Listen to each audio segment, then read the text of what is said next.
now you should be able to see the production trim saw. Well, what I picked out here was a piece of this ruby zoisite that's got a lot of the horn blend on it because it's very sparkly, and a lot of people would cut this off and throw it away, but I actually think it's cool. So we're gonna do a horn blend um, sphere. I grabbed a piece of green jade, piece of unakite, piece of rhodonite, and a piece of lapis. But let's get started. So this is set up to make our preforms. But turn on the water. All right, got our water set. Now, if you're doing this on a slab saw, it's also pretty easy. You just clamp your rock, make a cut, and then you can move it over the desired thickness. But since we have the production trim saw set up with the fence on it, makes this pretty easy.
Hello? Oh,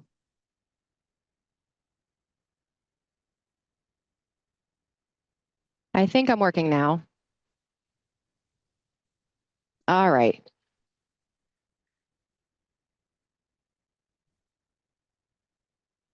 Yes, it is.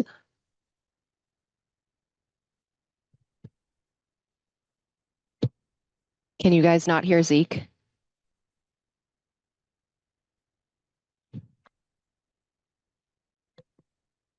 Can you guys hear me?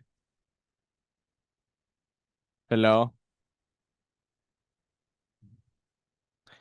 All right. So the other thing to think about is when we sell those slabs, they make great way to make a preform like this, but this one we'll set aside and be ready to do that in the shaping machine. I'll move my rock over and we'll grab another one here. We'll make a couple of these before we move on.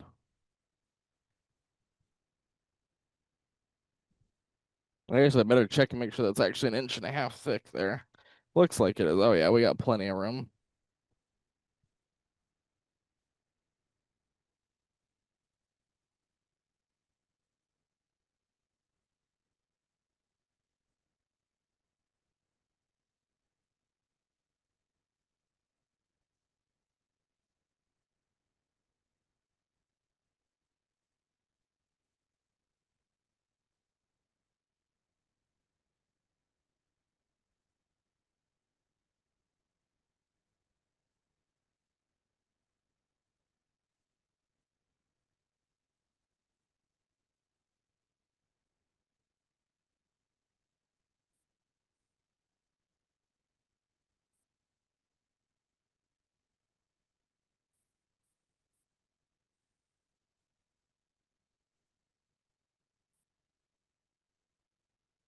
Can y'all hear me now?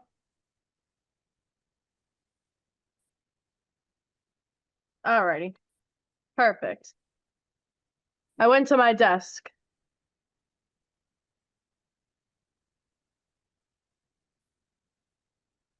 Yeah, I think Zeke just stays silent while he's cutting to focus.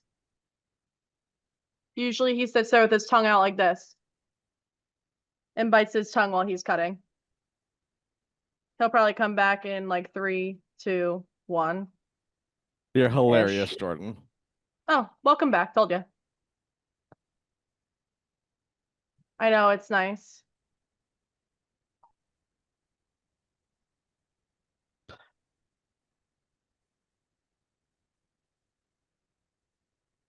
that Unikite? Yeah, that is Unikite. That's nice.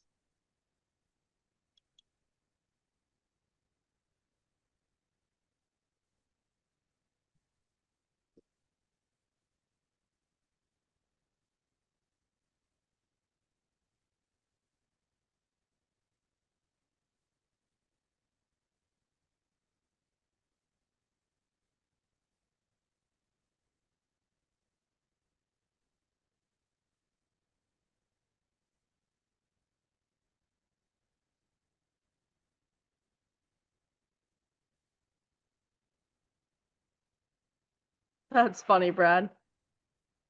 Zeke, Yeah. are you going to sphere the leftover ruby from the first piece? I wasn't planning on it, but we can. This one I think I undercut.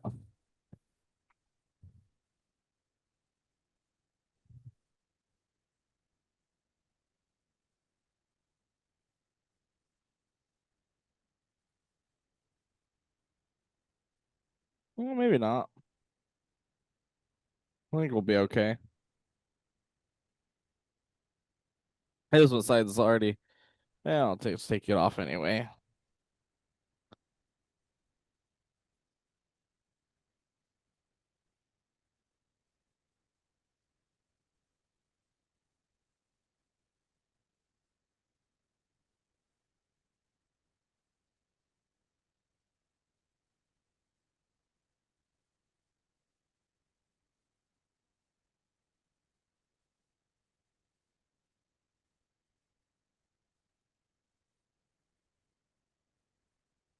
Zeke, Yeah.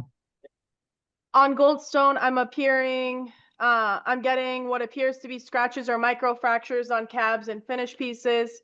Is the CB6 too fast? Is it the material, or what technique do I need to use with Goldstone? Probably not getting the scratches out. Doing glass and obsidian is a lot more challenging to get all the fractures out. So you're probably just not getting all the scratches out of it in your earlier steps. Need to work it more on like your 220 to 600.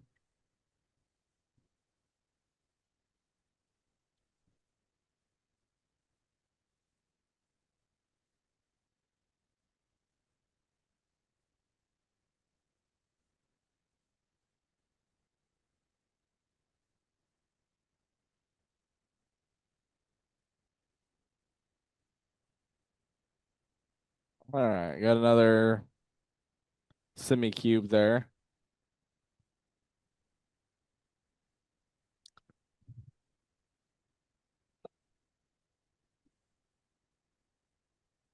Gonna need a That's true, bucket for all the scraps produced with this thing. What's the best polish for obsidian, Zekering? Leather and cerium. Oh, it's important if you got a flat surface to make sure all your rock chips are off.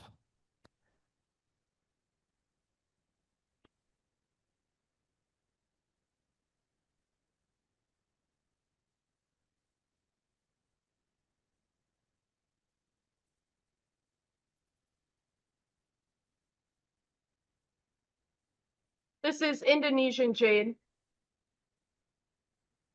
Not gonna be able to take quite enough off doing that on such a big piece. So we'll just cut a little slab off this one.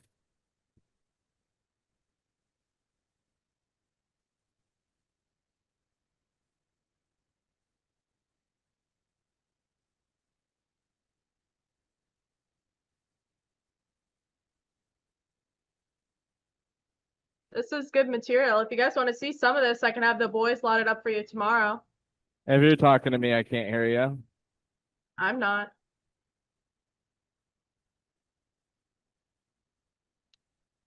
It is. I'll have them lot some up tomorrow for you guys. Okay.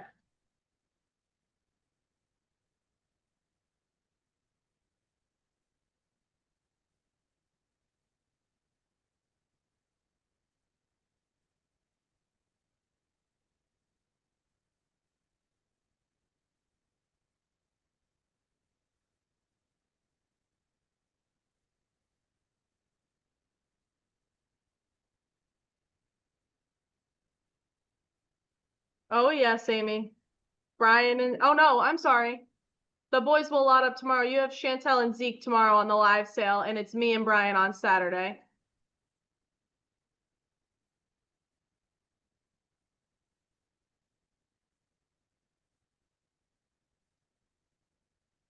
From what I see, it's pretty opaque, Michael. The purple jade? No, green and purple. Oh yeah, it's opaque.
Zekery.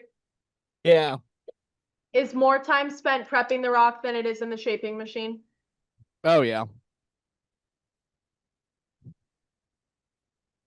Definitely. Prep is always the hardest part of doing anything, but especially sphere making.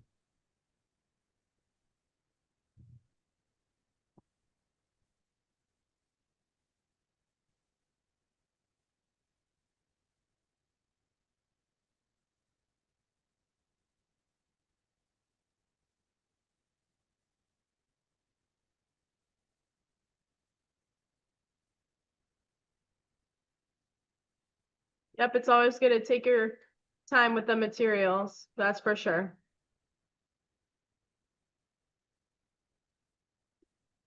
But you can see how great this production trim saw is, because even this hard piece of jade we're just ripping through.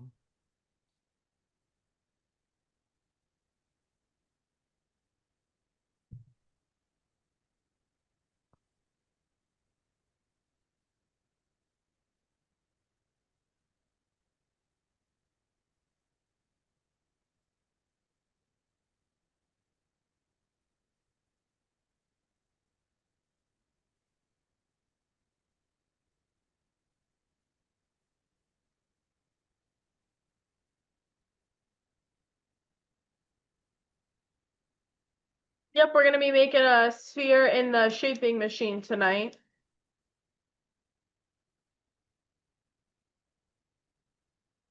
But we got to make I wanted you guys to see the whole process because it's so fast in the shaping machine.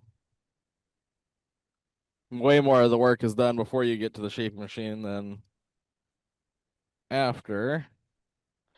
And like you can see, we're ripping through these pretty fast. We just got 3 done. I don't know how long it's taken, but 3 cubes so far is pretty good. I think we'll do one more and then we can start grinding. Zeke, how big of a slab can this cut? Did you answer it? I did not. I don't know. You're an 8-inch saw, so you're gonna get about 2.5 inches. It looks like. Oh, here, let's see.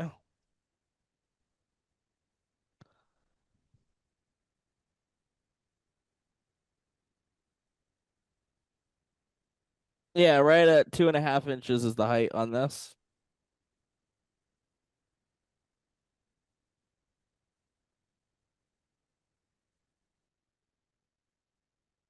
I do love this saw.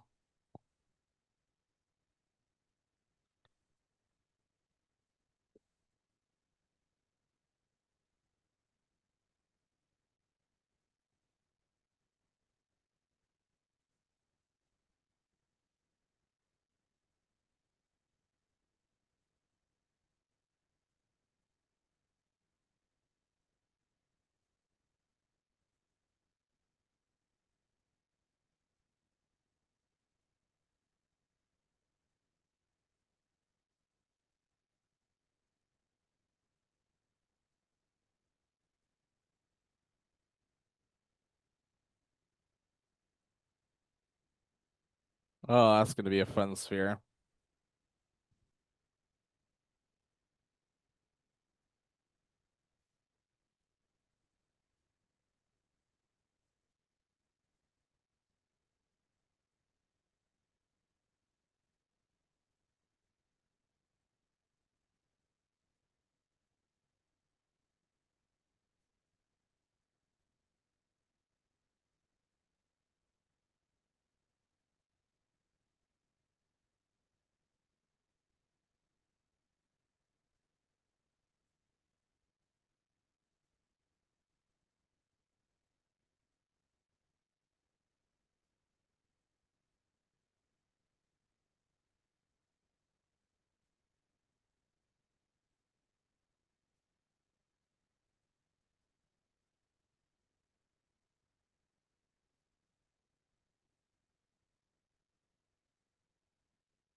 Alrighty, there we go.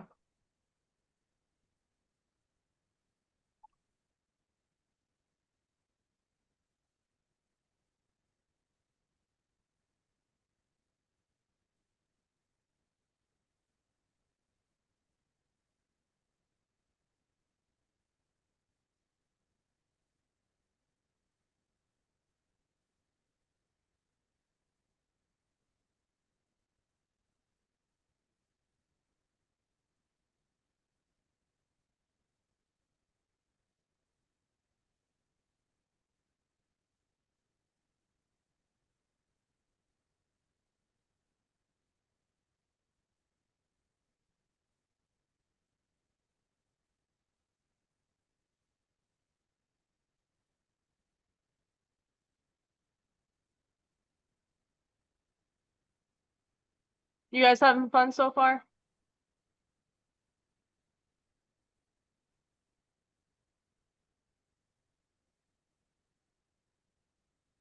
All Good. right.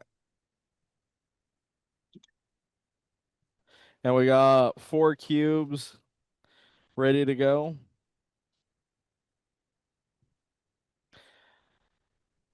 All right, let's get the shaping machine ready to go. Chantel's heading out for the night, everybody. Well, we can fix that, Glenn. Lozelle did offer a deal on these tonight. Let me grab a Sharpie. We'll do an easy trick to make sure we get these lined up as best as possible. But hopefully that shows you guys how impressive the production trim saw is and why it's such a great tool, especially if you're in a small shop trying to do, trying to make money at this. Like, out of all the machines that I never bought for my personal shop, the two I regret the most are the production trim saw and the shaping machine.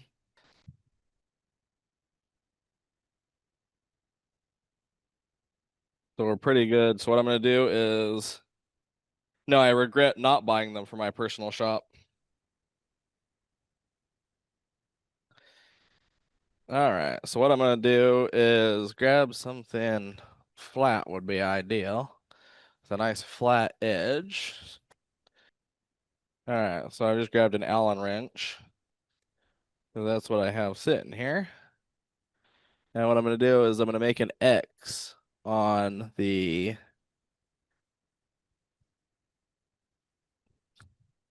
sides of the block here.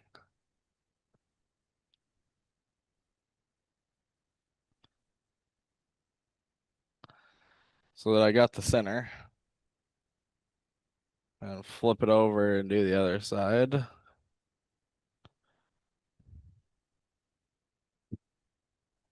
And it doesn't have to be perfect, but the more perfect you are, the tighter you can cut this and the less material you use.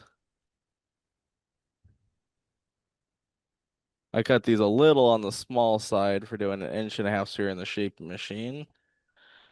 Normally I give myself a little bit more room than this. Oh.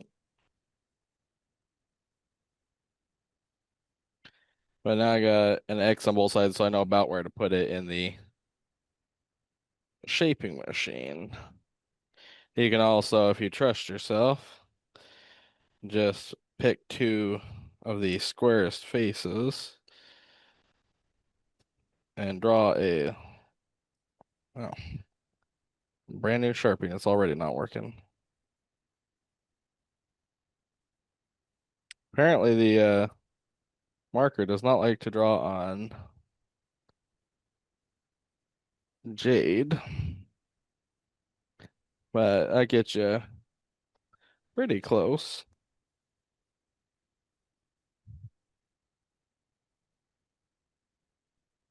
I definitely recommend if you're new at this or want to make sure you're really accurate, you use the flat object,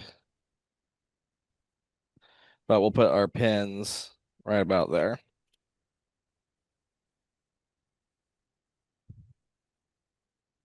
What is the end product of the shaping machine? So this machine is going to produce us a very good sphere preform that will take over to the CAD machine and grind the little nubs off the edges. And then it will be ready to go into the sphere machine. This one, I don't think we're going to be able to see that Sharpie on there.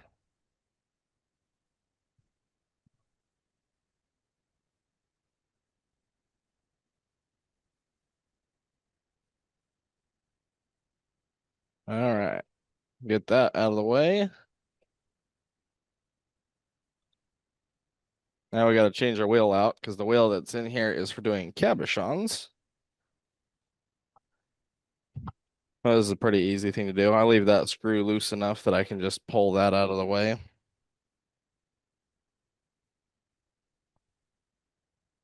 Then we got to undo the nut here to take this wheel off.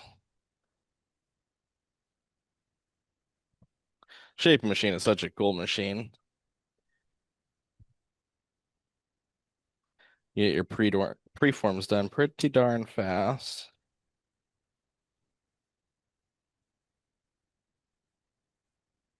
All right, so we'll take that wheel out. And since we're using a bigger wheel, I'm going to take the spacer out. We'll grab our shaping machine wheel, or our sphere wheel, sorry. They're all shaping machine wheels.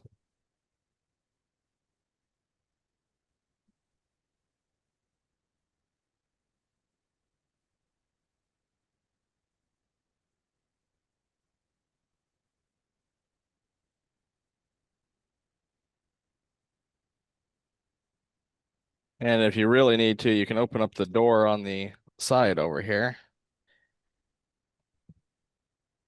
and use the belt there to help you tighten it out.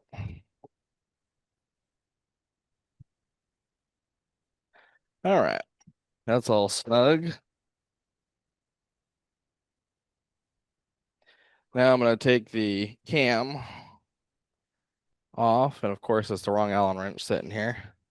Let's see if it's loose enough that I can just do it with my fingers. When you're running Exists a currently. sphere or anything a round cabochon, you don't use a cam, you just use the shaft. As you can see, it's already round right here.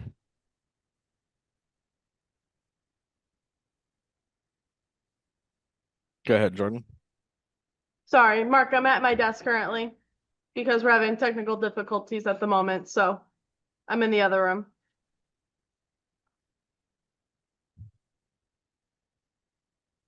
Oh. Zeke, is that counterweight adjustable, the big knob on there?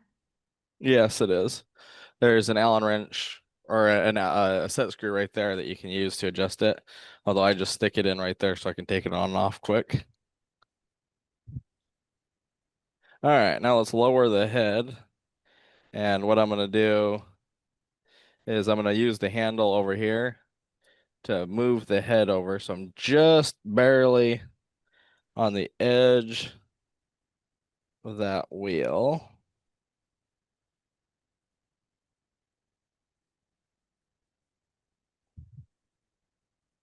I And am, then, Ken. oh, we got to take our extra spacer out of here.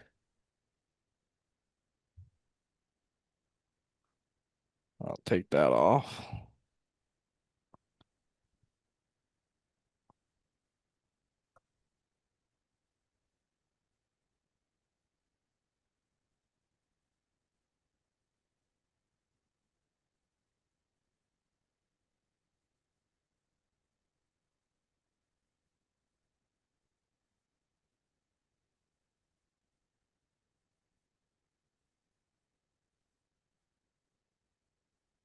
All right.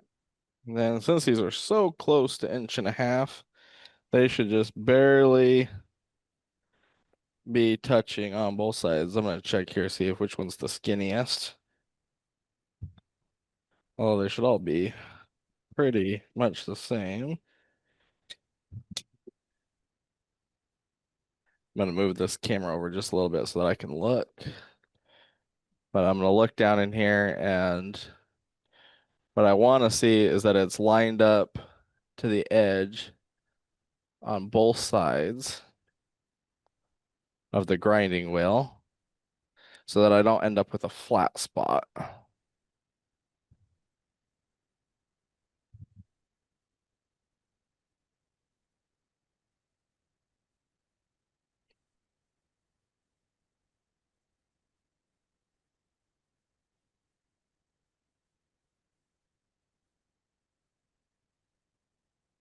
That is, I think, as about perfect as we're going to get it.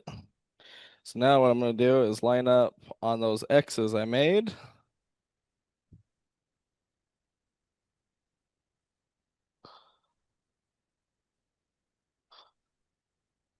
Tighten that handle down. Now I can put our splash guard in place. Now, the other thing I'm going to do, this handle adjusts the size of the piece this way. So I'm going to raise it all up so it's the biggest piece possible. And I'm going to grind down to where it's the perfect spot. Once we get it perfect, we shouldn't have to make any other adjustments. After we do this first one.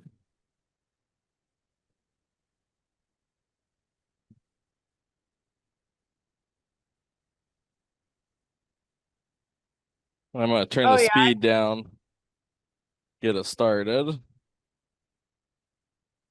So now I'm just going to slowly lower this and let it grind as I do my piece here.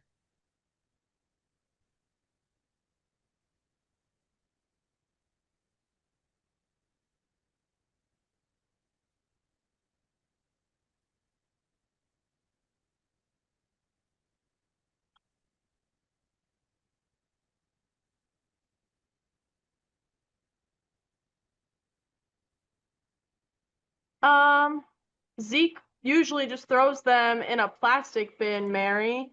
I have a couple ideas for how I want to organize it once I get time, but Organization would definitely be good for this stuff.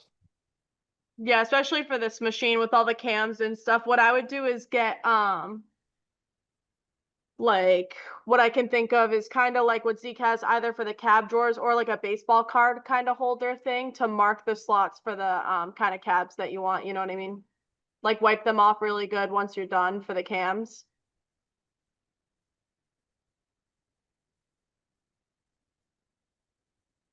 The one other thing I did forget to mention is when you lower the head down, you want to start it nice and gentle so that you don't push the stone up.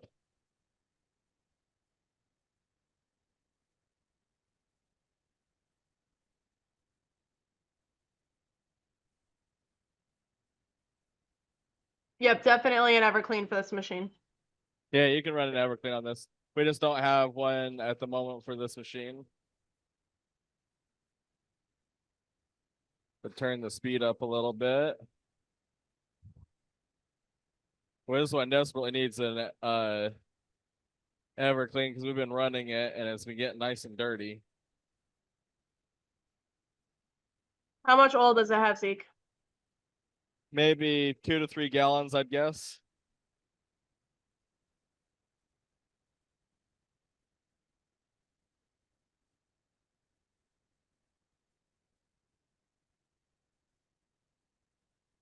Is there a lot of mist that comes off this machine right now?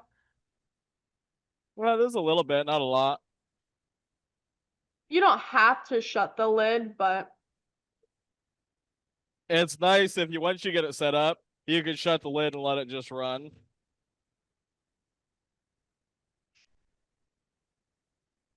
I think I have the screw adjusted too far down on this one.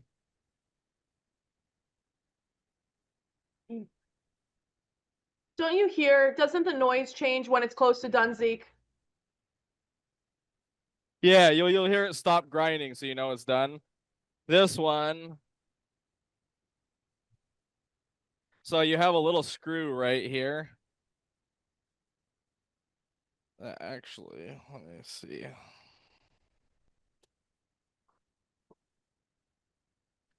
That you have a screw right here that's kind of your dead stop. And I have it set way too far out to finish grinding this sphere. So I'm just gonna adjust this screw a little bit. And now I can continue to grinding because we need to go just a little bit further.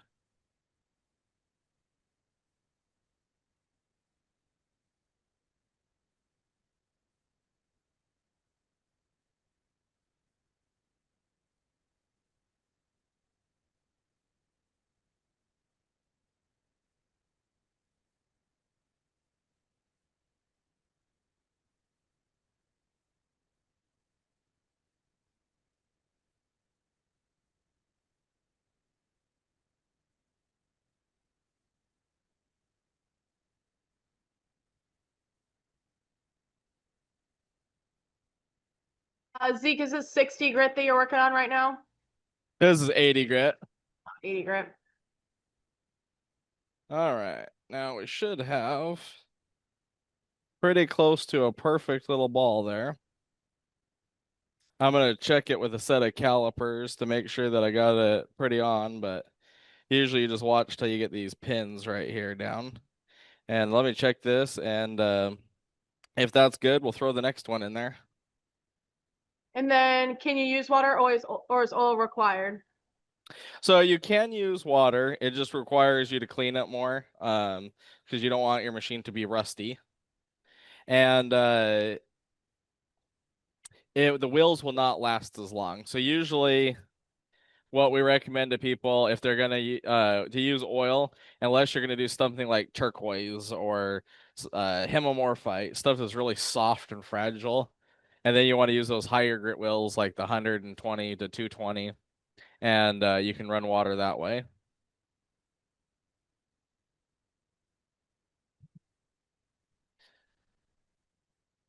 This preform was looking pretty decent though. I'm just gonna grab a set of calipers and check it. Oh, of course these calipers don't got batteries in them.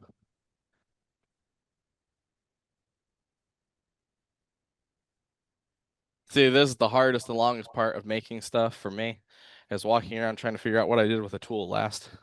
Jordan, will you grab me a set of calipers out of the room? See. Thank you. This preform looks pretty good either way, so I'd like to check it, but let's go ahead and throw the next one in.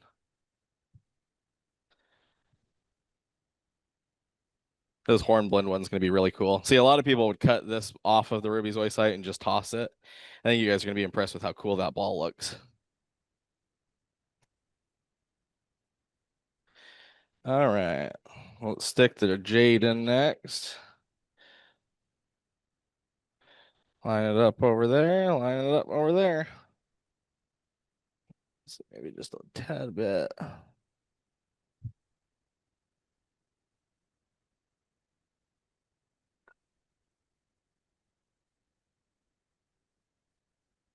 Awesome, thank you.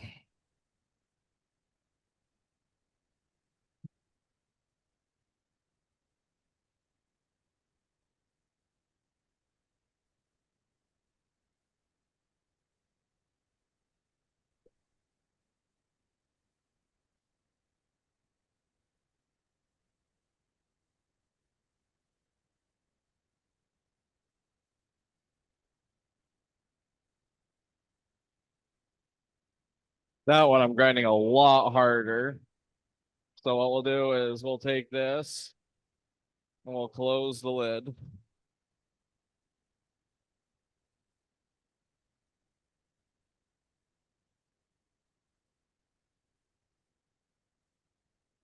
Zeke, did you answer Ed's question? Is the horn blend flaky or really stable?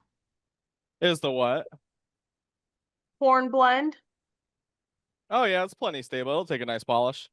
I mean, you can see I'm cutting it pretty aggressive and it's still doing just fine. Oh, that ain't good.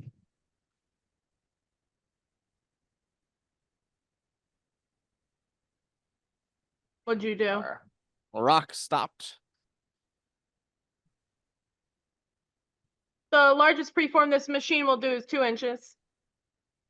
Oh, well, that would be my dumb butt fault. I turned the speed down, but apparently I turned it all the way down to off. Yep, that'll do it.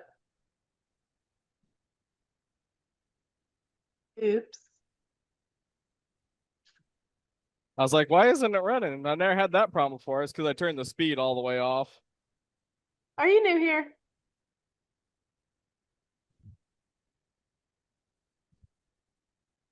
Some days I wonder. It's okay. I'm messaging a customer right now, and it took me literally 10 times to reread the email. It's in the most simple terms that I'm sitting here. I'm like, my brain is not braining right now. Well, a lot of what you're seeing now is rock dust because I just turned the oil and the speed control off.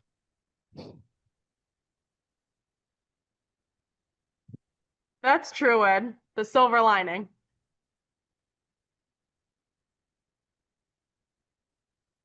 Or we could have just watched Zeke, test the machine to the full limits like many others.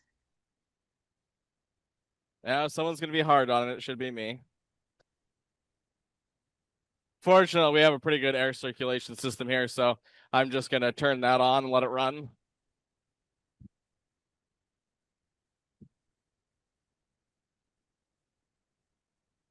What's another cool feature about this machine is it has a port in the back, so you can set it up and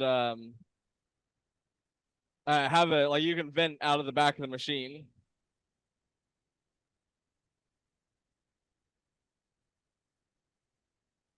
Is the machine in the works for creating larger preforms, Zeke? Something different probably will be, but not this machine. I think I pushed up the preform, so I think I kind of screwed this preform up.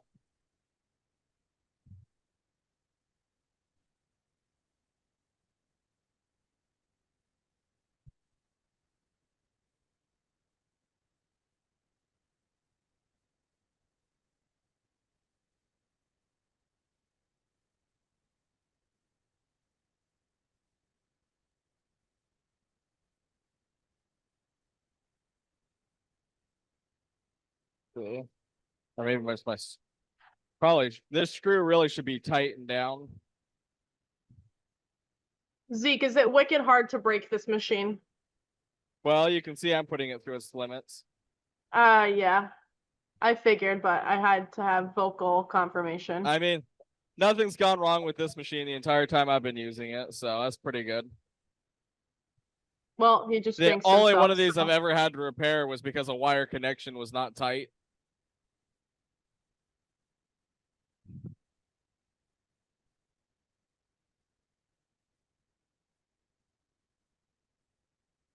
That's true, Jeff. Well, yeah, that's true.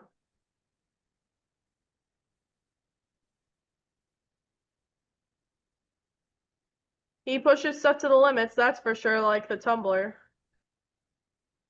Oh yeah, it only took me 2 minutes to break the first tumbler. The first time John went over here for me to play with.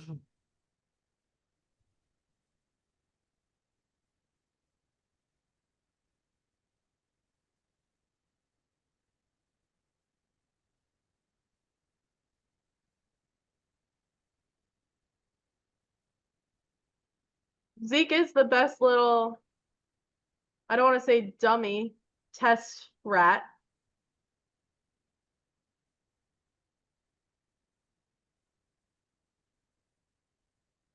Well, you know, that's if it's Zeke proof, it probably most people will have a hard time breaking it.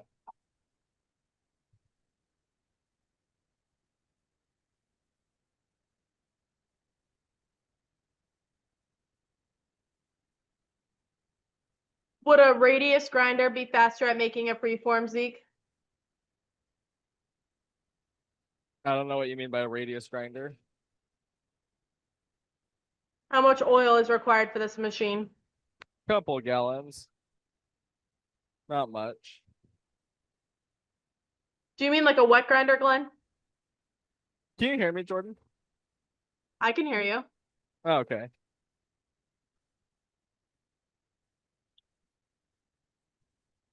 Now you could definitely cut the corners off of these. Like when John was doing these production in the spare shop, he would cut the corners off of these, to make them go faster. But I usually do not. Zeke, can you hear me? Yeah, I can hear you. Did you answer my question? How much oil is required for the machine? Yeah, just a couple gallons, like 2-3 gallons. Oh, okay.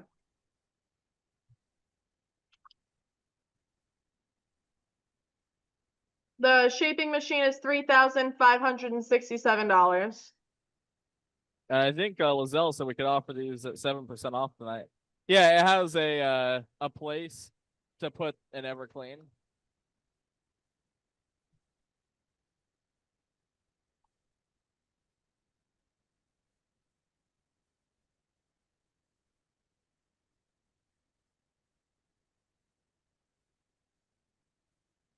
I've never heard of that, Glenn. I'll have to look it up. I mean, I know what you're talking about for like woodworking. I don't know anybody that makes something like that for rocks.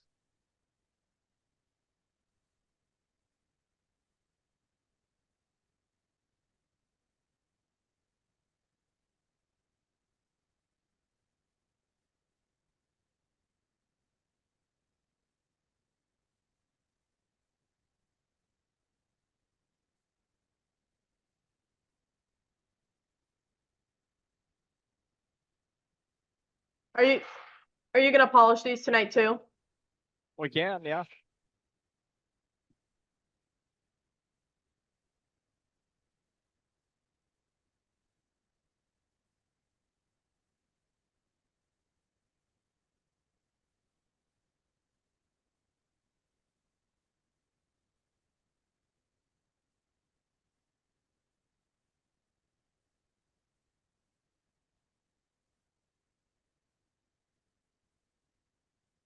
What I like about these too is I don't know, and the reason it's moving up and down is it's grinding down the stone.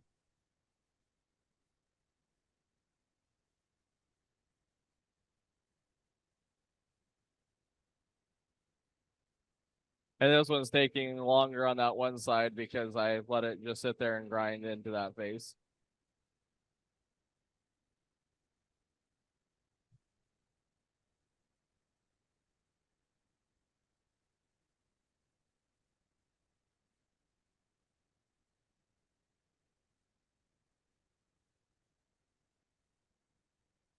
This one's almost done.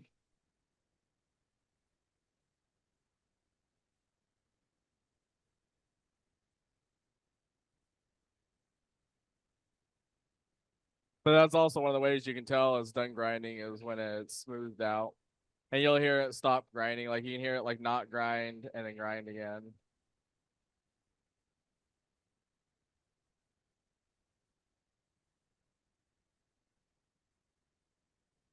Like it's lifting up less and less and it's grinding out. Jade's a pretty hard stone to grind, so that's going pretty good on that.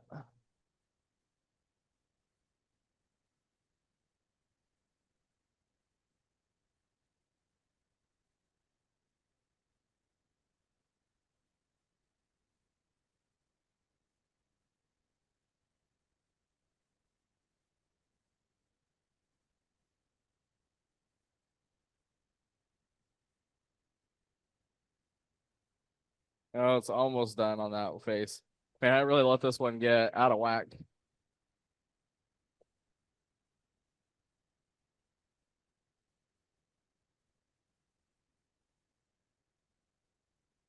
All right. I'm done with that one.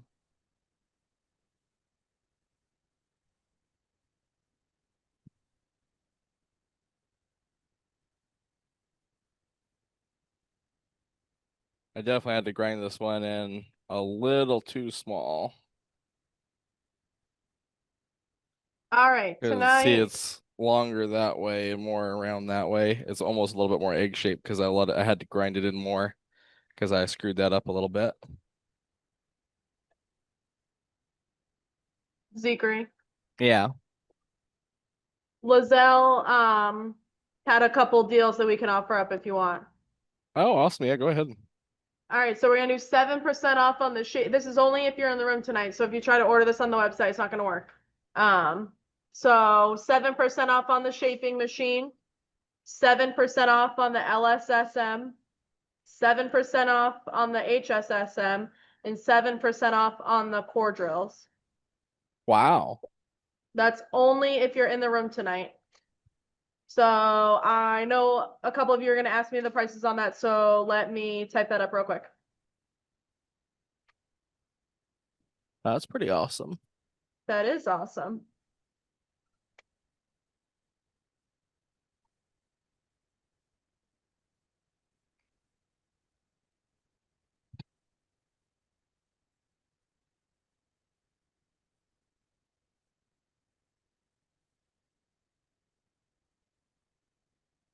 I try my best to be good at doing multiple things at once.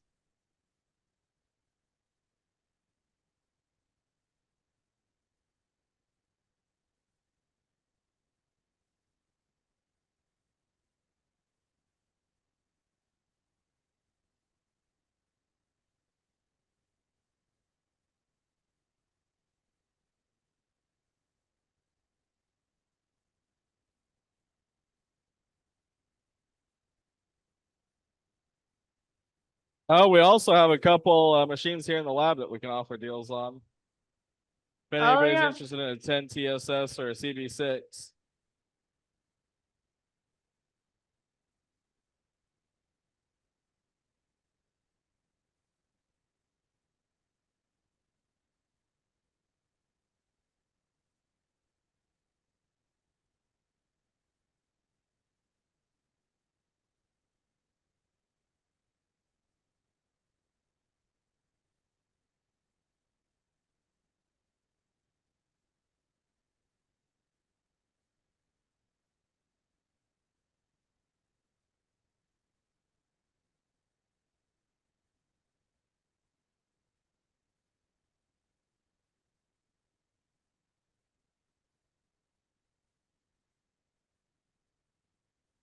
We don't have well, we have we sell the HT10, but we don't have the auto feed 10-inch trim saw slab saw yet.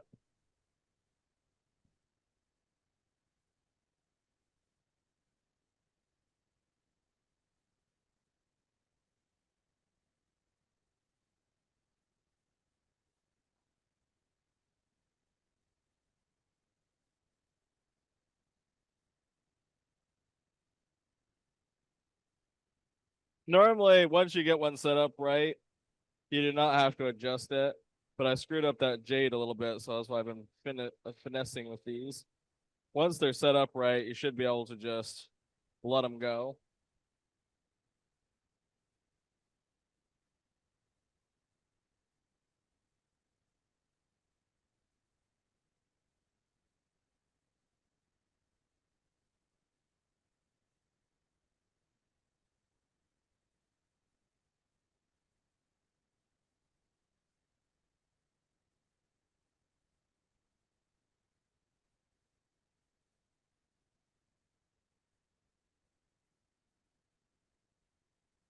Zeke, what are you adjusting? Yep, we're gonna go for a how spin here in a minute. how far down the stone can travel to the grinding wheel. This sphere, I think I undercut or didn't adjust enough. Zeke, can you do? Oh no, sorry. Michael's asking, do they hold the settings pretty well for multiple pieces? Yeah, they hold them just fine.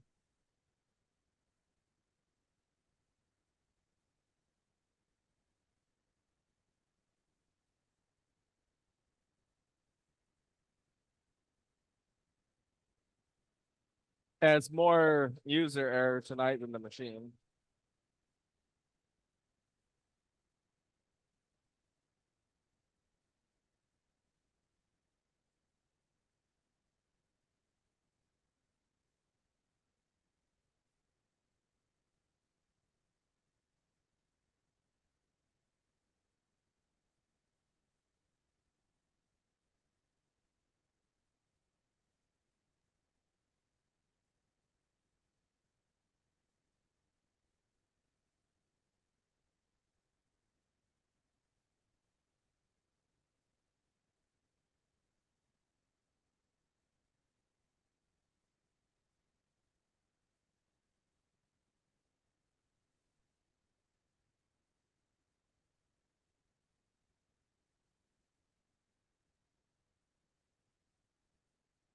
That's awesome, Michael.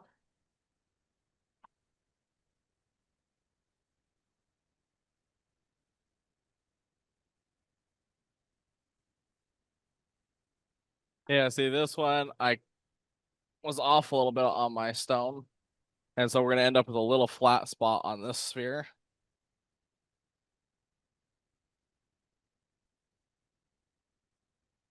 You see a little spot right there.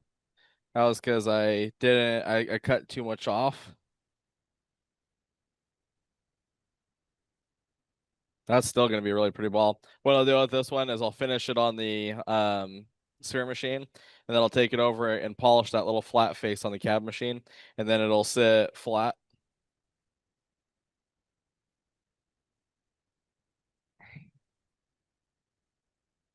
That's funny, Ed.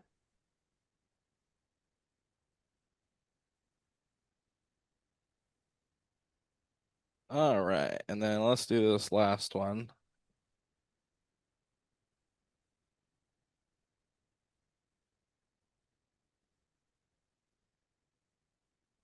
Zeke, Yeah. the CD4, is that the smaller core drill? Yes. Okay, thank you.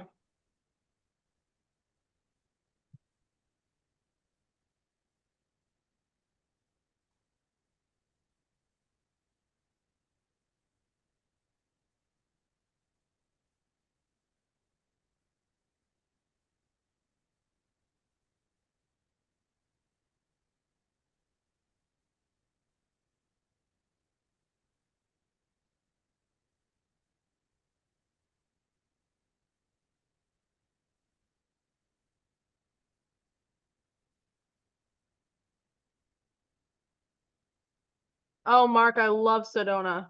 I loved it when I went. 10SS is a 10-inch stainless steel trim saw. It's our most one of our most popular machines.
My friends think I'm crazy too, Ed. I'm like, no, you guys just don't understand yet.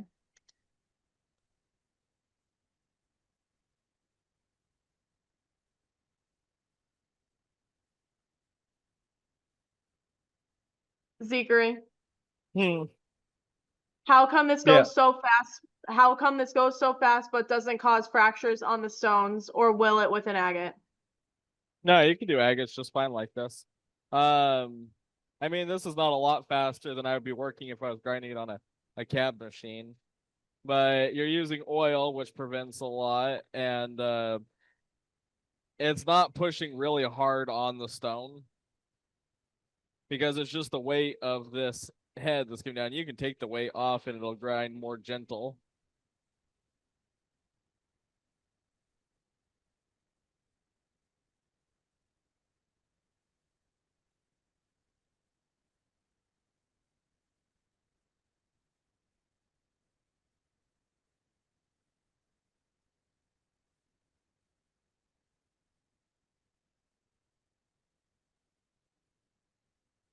Alrighty, there are the deals in the chat for you guys. Oh, gotta edit it.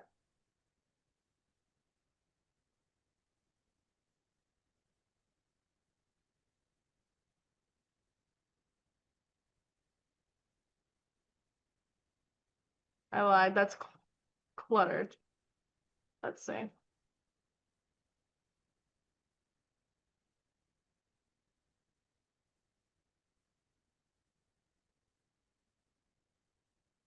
All right, the shaping machine, that's the low speed sphere machine, what I just put in. Here's the high speed sphere machine. Here is the smaller core drill. That one does up to 6-inch cores. And here is the last one. That's the CD1, that's the bigger core drill. It does up to 13-inch cores.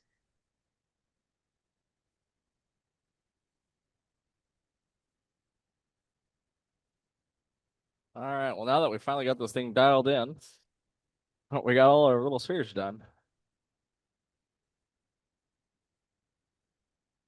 So this red knob determines the size of the stone this direction. So if you're doing a cab, if you want it bigger, you raise the head up. If you want it smaller, you lower the head down. This handle controls the height of this little black plate right here. If you want a bigger sphere, you put the head up. If you want a smaller sphere, you bring it down. But the sphere wheel only does one size of sphere. So if you're doing an 1.5 inches, which is what we're doing, you grind it to 1.5 inches.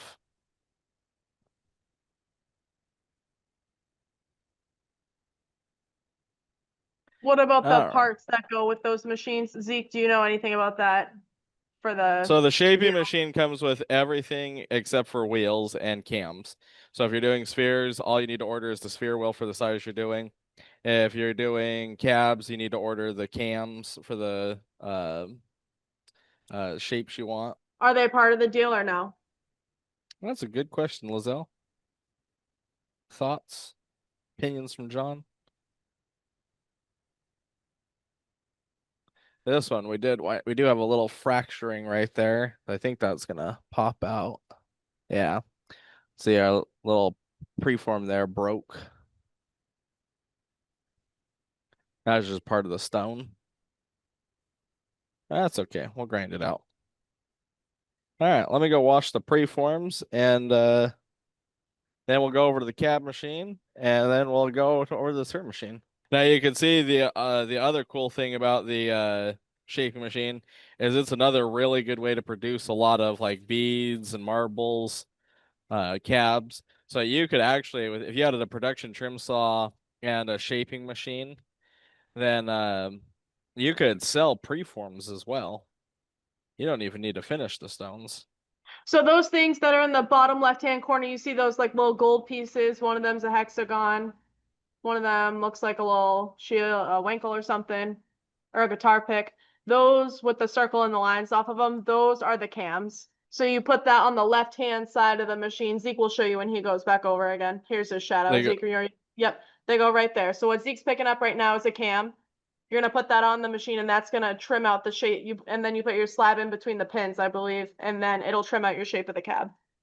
Yep, that's correct. So you can see like this cam made this stone. Now we're gonna, so when you do the spheres on there, you wind up with these little nubs on the end that you got to grind off before you can put them in the sphere machine. So we'll take off those little nubs on each of them, and then we'll go stick these in the sphere machine.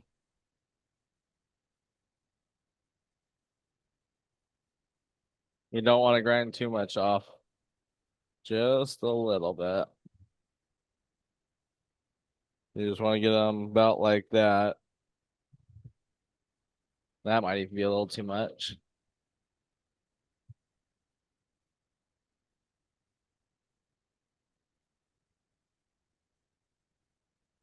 Now it's smooth enough to go in the sphere machine.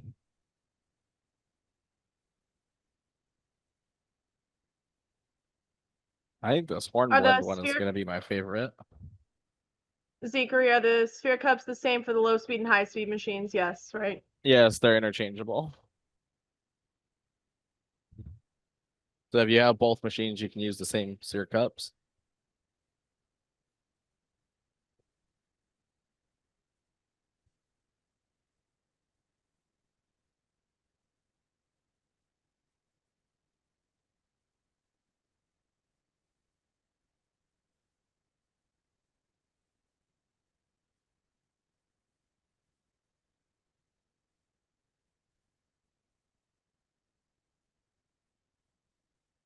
This one is unfortunate that it broke right there. Otherwise, that one would have been perfect.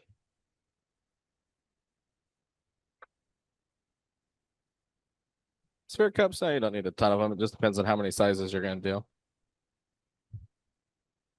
Most people, I would recommend starting out with 1 or 2 sizes. I would not go crazy till you start. All right, so now we got our preforms ready to go over there. Let's go over to the sphere machine.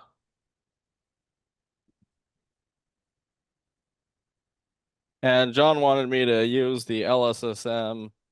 I'll actually put you guys on the other side to start with so that you guys can see the motion of how to use that.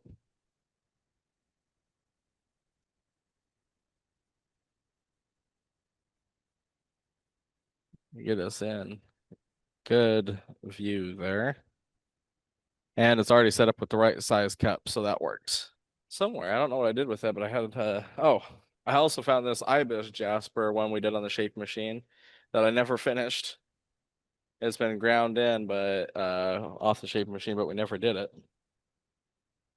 So we'll have to add that one into our pile too. So we'll start with this jade here. I use my elbows to push the heads back. Got a little bit of water. Don't need a ton. We'll just double Especially- up on spins once he's ready. And what we're looking for is an X kind of pattern.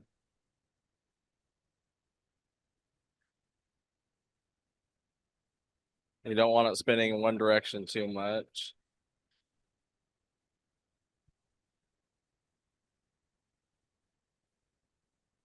You can see I was saying this one's a little bit egg-shaped. So it's gonna fight you a little bit to try to get it into round.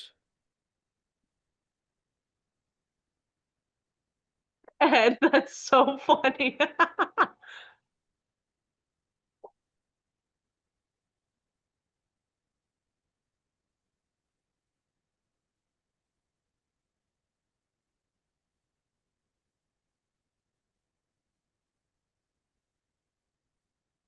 It took me a long time to understand the like when I was making my sphere, it took me forever to understand what he was talking about. I'm like, he's just turning the wheels all willy-nilly. Like, okay. And then No, of course on the well, last set of cups, I was like, oh my gosh, that's what he means. you're talking about the direction the stone's moving. Yes. Willy-nilly.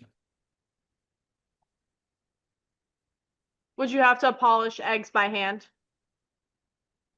Or you can put them in the vibratory tumbler. I I don't know think that they I've would ever pop out made of an the sphere egg. machine. Yeah, an egg won't work in the stir machine.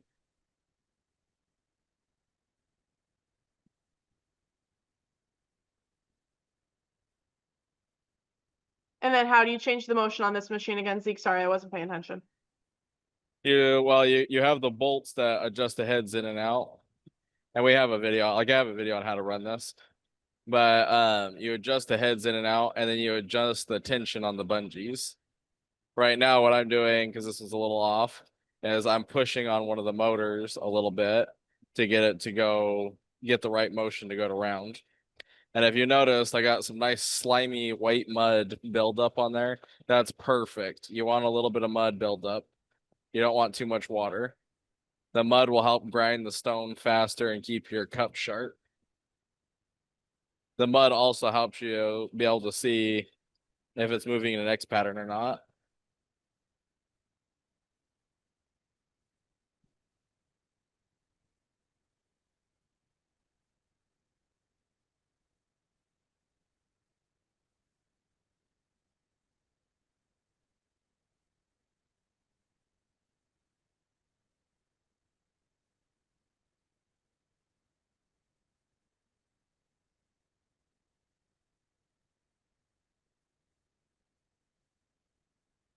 And it's actually harder to get the motion on the low speed machine than it is the high speed machine.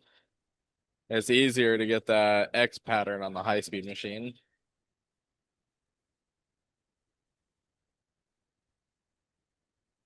When John designed it, he thought it was actually going to be the opposite.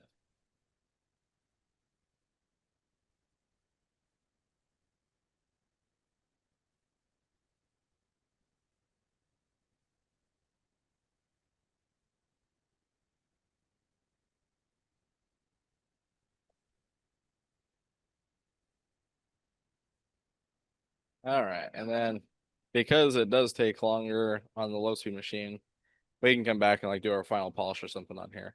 What I want to do is contrast that and put these cups on the high speed machine and show you guys how much faster this grinds. Let's see. All the heads need to be level on this one. Yeah. I don't know where my digital gauge went, but usually I use a digital gauge to line the heads up, make them all level. So we're actually most of the way there. The only reason this one's taking so long is because it's a hard material, and I ground it egg-shaped instead of round. Well, let's switch these cups over and do a high speed for some comparison for you guys.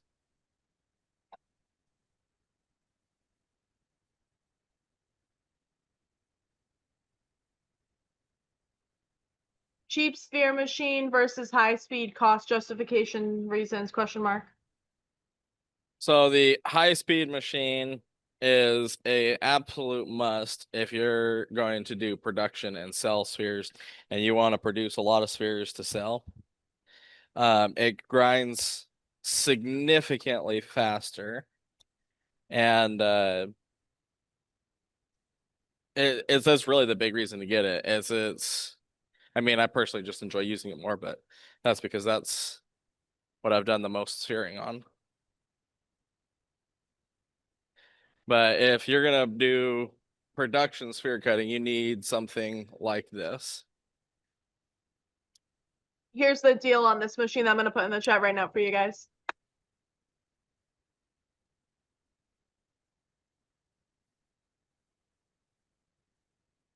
And although these gotta fix the threads on these. The high speed machine is also a little bit easier to use. Not that the low speed is a hard machine to use, but it is a little bit easier. Thank you, Gregory. Appreciate your help.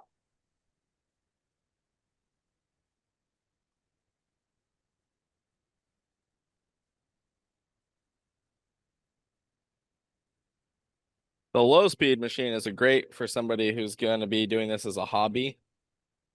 And maybe you're going to sit there and cab and you're going to let your sphere machine run while you're making cabs. But it's also a good starter machine because if you're not sure you love sphere making, you can get that machine and it does not become obsolete when you get a high speed machine. Because the high speed is not good for doing your final polish on leather or the canvas. You do your leather and canvas on the low speed. So it's still a good machine to have. Like I had both in my shop.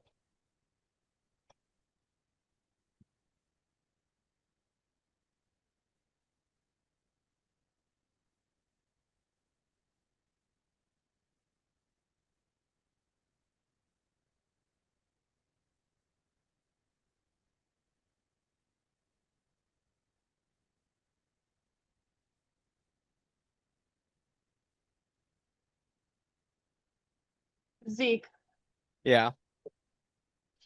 have you had issues with the speed of the machine working with different materials? No. The only time you're gonna run into an issue is like I did that copper sphere on the slow speed machine because I didn't want the copper to get too hot. Um Other than that, there's some materials, but not very many.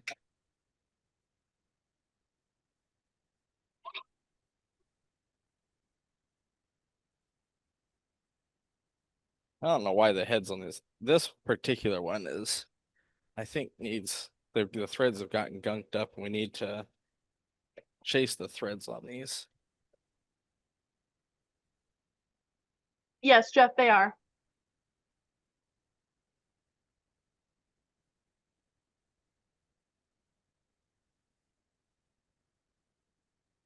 Because you should not need to wrench those down. They should just glide right on.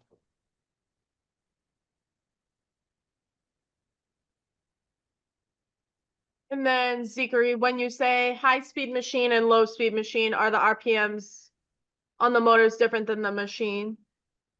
Yeah, I don't know what the high speed spin's at. I think John said it's like almost 400. The low speed machine spins at 105 RPMs.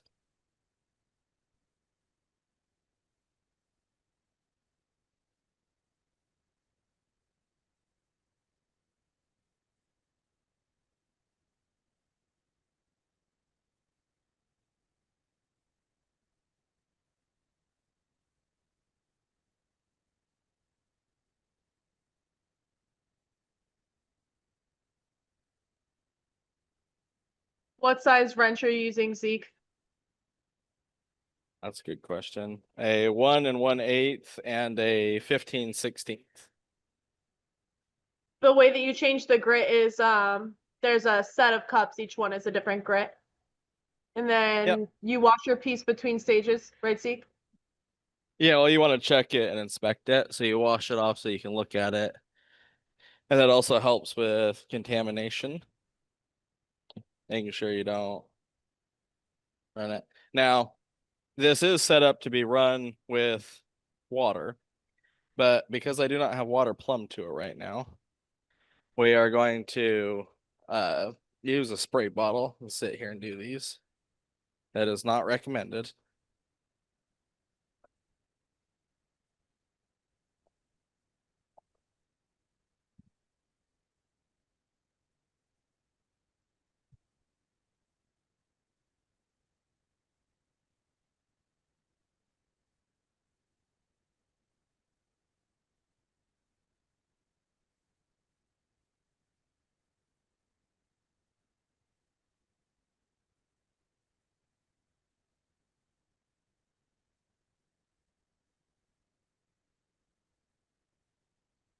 I can't wait to see Brian's face the first time he uses the core drill. I think he might faint, actually. Oh, he's gonna go nuts.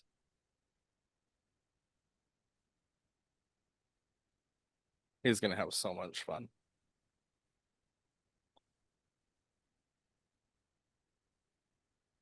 Well, Ed, it just so happens that I All know a right. place that sells an LSSM.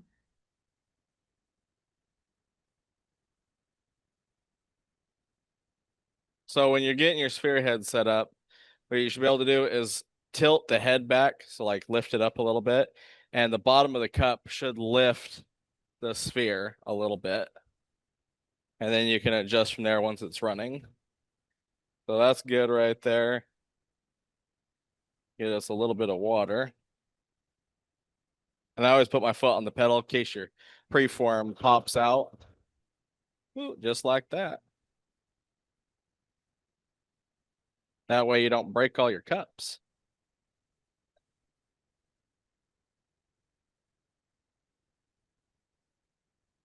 Just this a little bit more. These cups are also very small for this sphere. And so if you try to push the limits of your sphere cups like I'm doing right now, it makes it a little bit more challenging.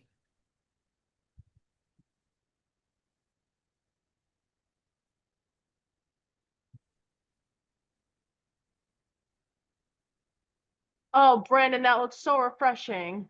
I literally just had the gut feeling. I was like, I'm sensing ice cream is somewhere right now. And I look up and you walk up with one. I was like, That is so funny. And so I messaged Brandon. He was like, it's a root beer popsicle. I was like, oh, my Lanta. Yeah, these are definitely a little too small. You can also see you can push your limits a little bit more with the LSSM because it's not going as fast.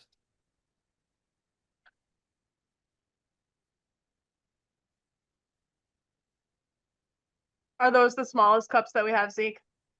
Now we have all the way down to uh 5/8. And I don't know if you can you guys see what I'm doing with my arms? The way I'm holding the head of the Yeah. sphere machine. So that is actually the way that John taught me to hold the heads. I'm holding onto this one, pushing down on this one with my arm, and holding this one. And this way I can really control how fast this grinds and get these done a lot faster.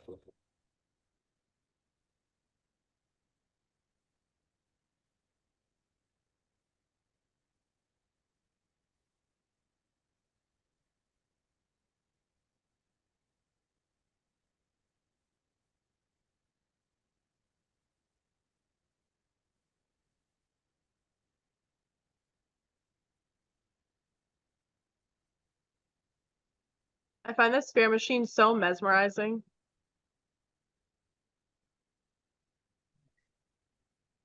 That is true, Jack. I am unfortunately not an arm wrestling champion, but I've been in many matches where I have talked the talk, but I could not walk the walk, unfortunately. That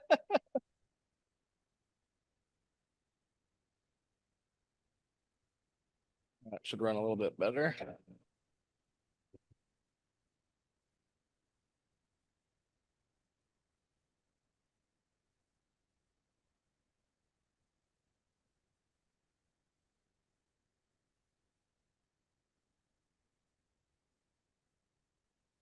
Oh, Ed.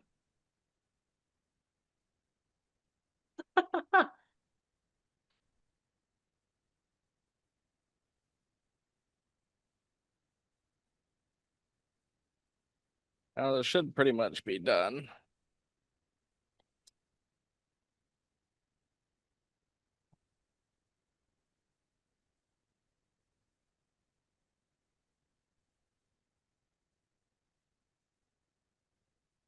I don't know. It's got a little bit because I ground this more egg shape. We got a little bit more to go.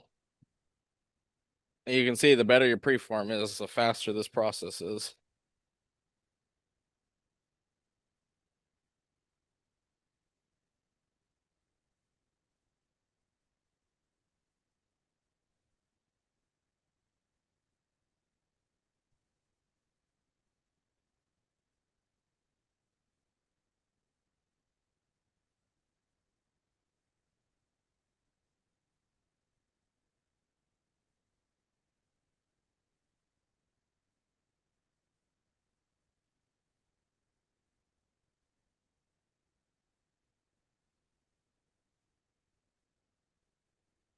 It is mesmerizing to look at the swim machine.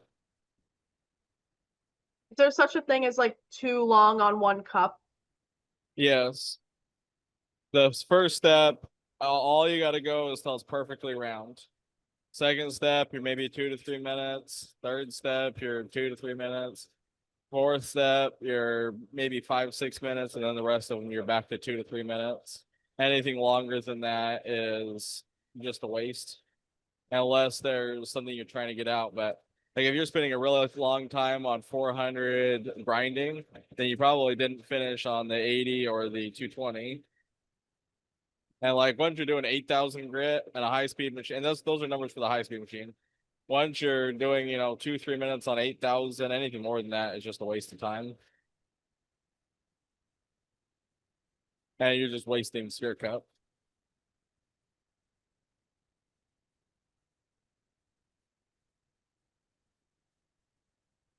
This one we had to take a good amount off.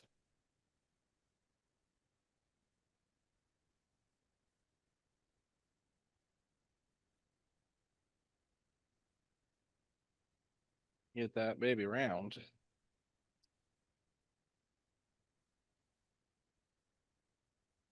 I think we're good now. Grab the next one and rip through these. Zekery. Yeah. On the LSSM, how long is too long? Maybe 20 minutes. This is one I did by hand that we haven't finished yet. I'm really excited about that one, so we're gonna round that one out.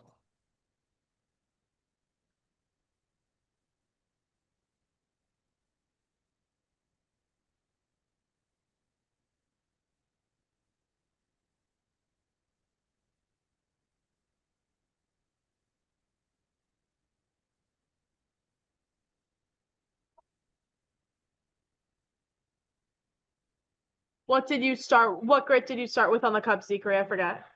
It's 60/80 grit.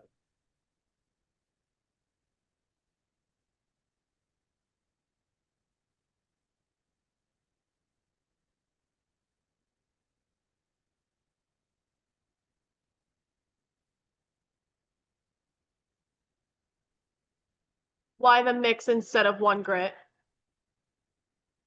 Because it's cheaper and more aggressive to just go with a mix like that. And it makes no difference to, like, if you did 70 grit graded grit versus 60 to 80 grit, it would still be the same grit. It'd just be more expensive to make. How long do the cups last? Really dependent on the person using them and how good your preforms are. But like, it's such a hard thing to judge. Your first step, these cups are going to wear out the fastest. I've had people wear these out after 3 spheres because they were being very aggressive with them and they were letting them go way too long. I've also had, people do hundreds of spheres on one set with no problem. And then like your 8,000 grit cups like that, they last forever.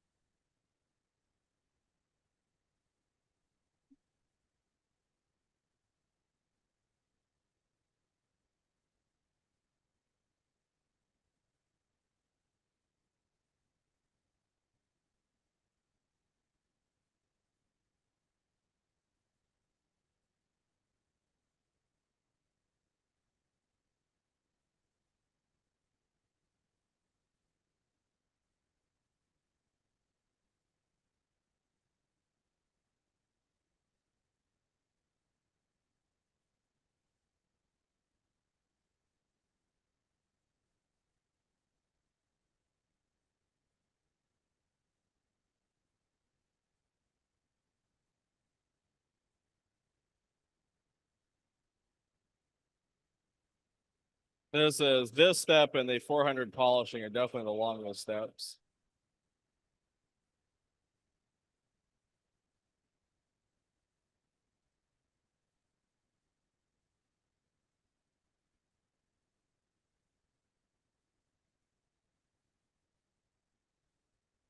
See if we're rounds, yeah.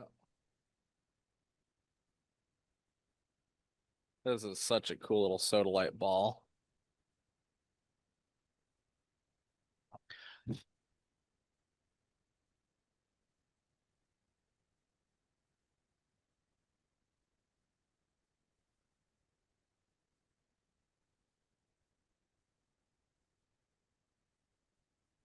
Well, looks pretty good. Let's grab the next one. Now we'll do this horn blend one. This should take like 30 seconds. This one should go pretty fast.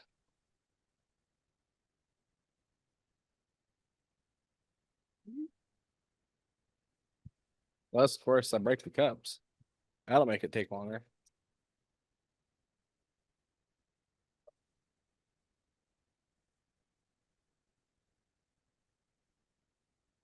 Gotta move this head in a little bit.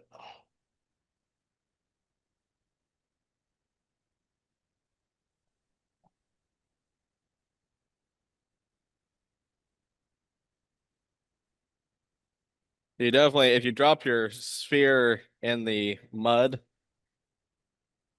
if you're on anything other than like your first 1 or 2 grits, you definitely want to go wash it so that you Zeke, don't cause contamination. Yeah. if you break a cup, do you have to replace all 3? No, you just solder the segment back on. The cup is still fine.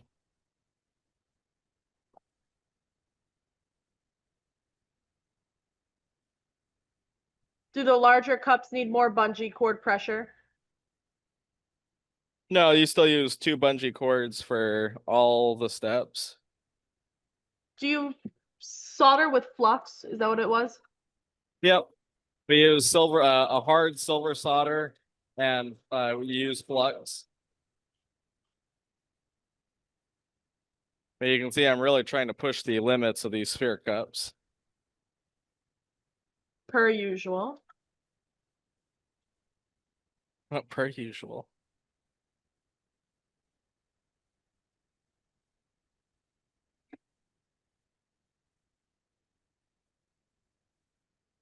I tell you, normal if you use the right sphere cups, it's pretty rare to have your sphere pop out. But it's because I'm using such small ones.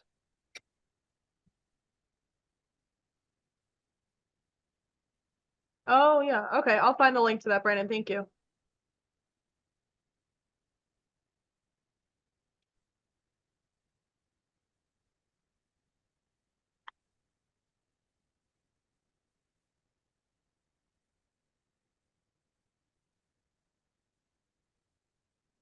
This is definitely turning into a don't do as Zeke does.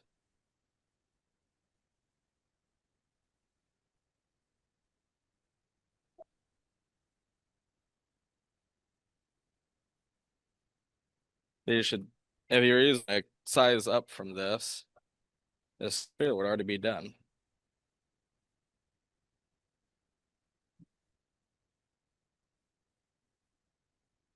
The other problem big with of- using sphere cups that are too small is it's a lot harder to get a nice round sphere.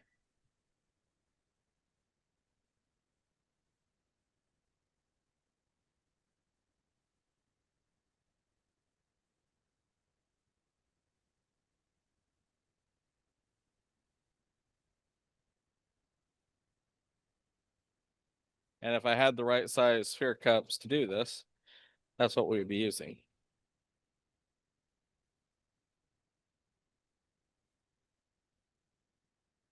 Alrighty, what I'm putting in the chat is the link to soldering the sphere cup thing.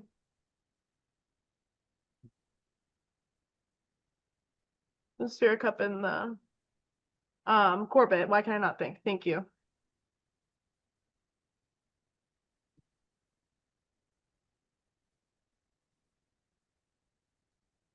Man, that just sphere is driving me crazy.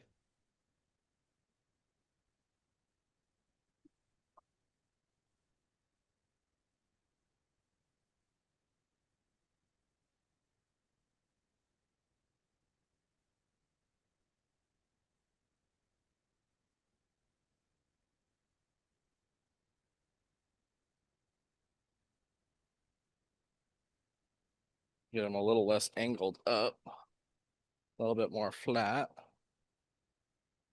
Hopefully that'll help us keep the sphere in.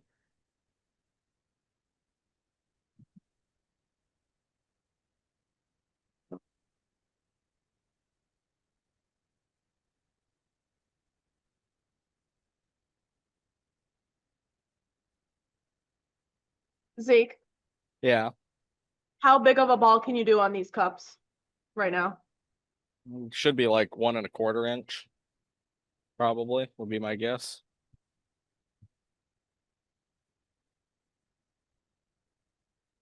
Oh, Ed, I love the womp womp. I'm just seeing that And now. we're doing 1½ inch.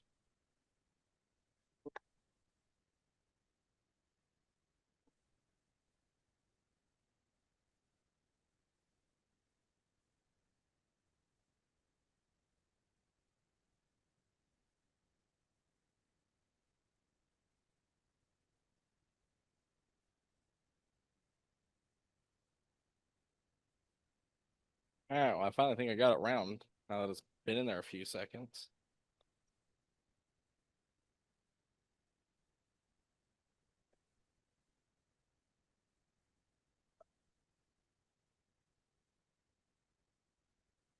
And then I was using the sphere cup to look and see if it looks round all the way around. That looks pretty good.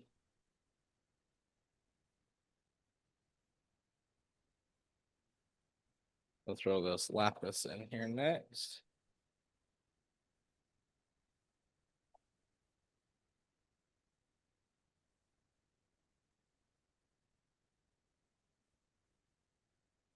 Is there a way to add a stop to prevent the cups from hitting each other when the sphere pops out? Yes, your foot. You keep it on the pedal so that you can lift them back if they uh pop out. That's why we haven't broken any cups yet, because I kept my foot on the pedal to lift them back when it pops out.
Once the sphere gets going and is running good, you don't need to keep your foot on the pedal.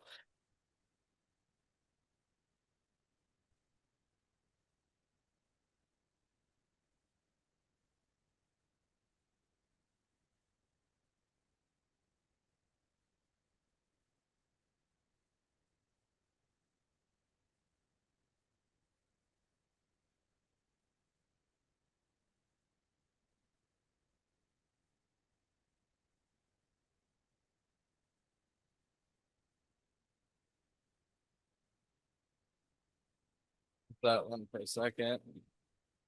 Run and grab some water.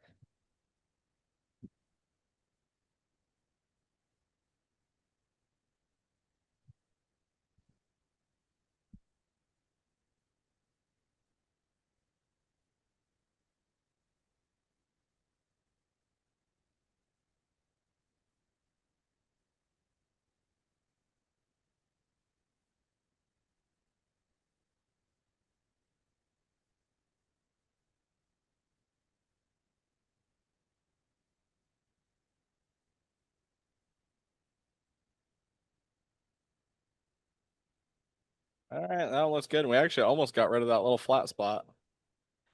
Very gonna be almost unnoticeable by the time it's done. All right, let's run this ibis jasper next.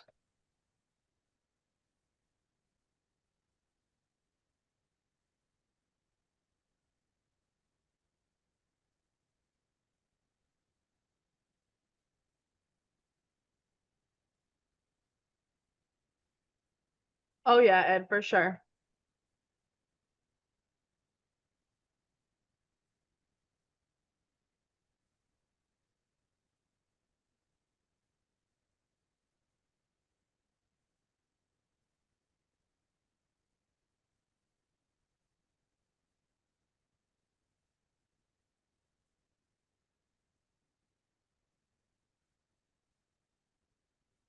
You can definitely see how important it is to set up the machine to do this the right way.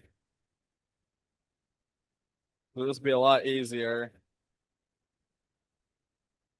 if we had the water plumb to it and I was using the right sphere cups. On the flip side of that coin, it should also not let you get discouraged because when there's a will, there's a way.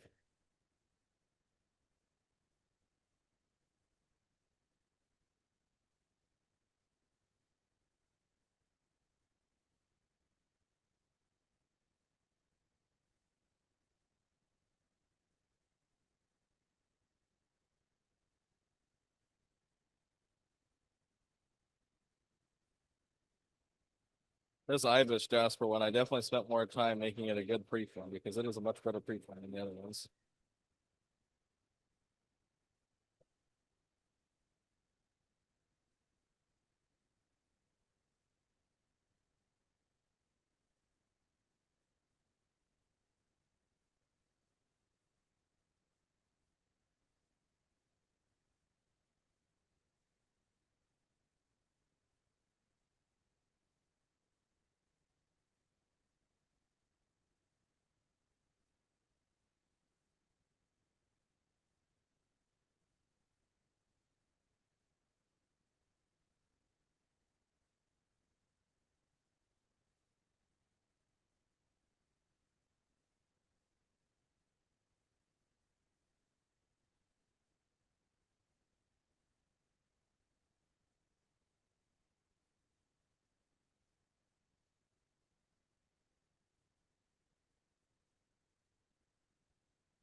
Oh, that's a cool ball.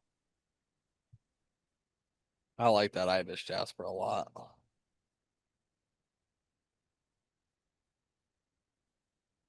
Yeah, I think I got one more. Oh yeah, I got the Unikite.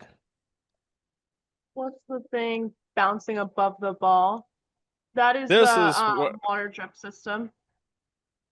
That is where you would hook up a 6mm water line to actually run water in this thing, instead of doing it with the spray bottle like I'm incorrectly doing.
Why aren't you using the other bungee?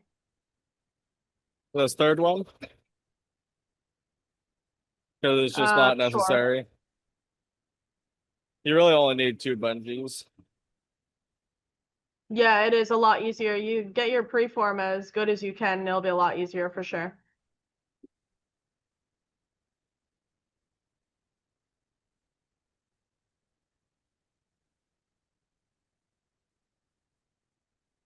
This does give you guys a little bit more of the authentic how it actually goes in the shop sometimes.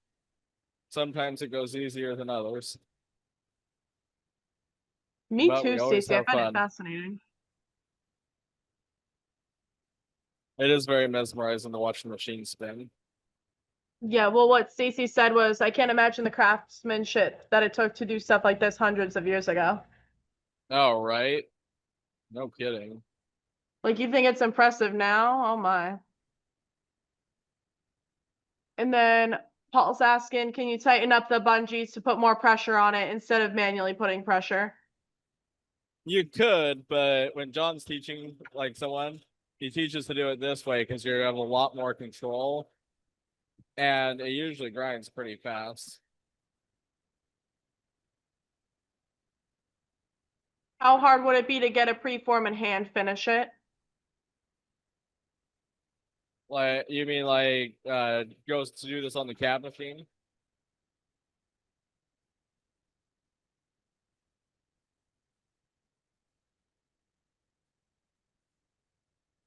Yes. It's not hard. I mean, that's what we did last week, was doing them by hand. But you got a shape machine, it's even easier to finish them by hand.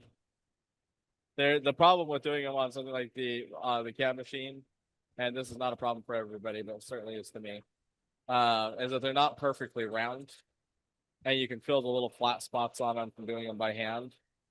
And that personally drives me crazy. Like, if I buy a sphere that someone's done and it's got little flat spots on it, and I'm buying it because I really like the material, I'll recut it so that it's perfect.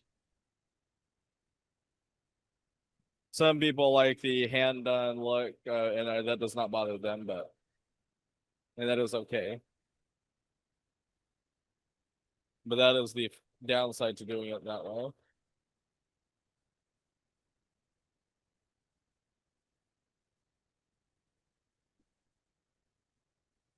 This one's still grinding pretty fast considering we're taking a good amount off to get rid of that broken area.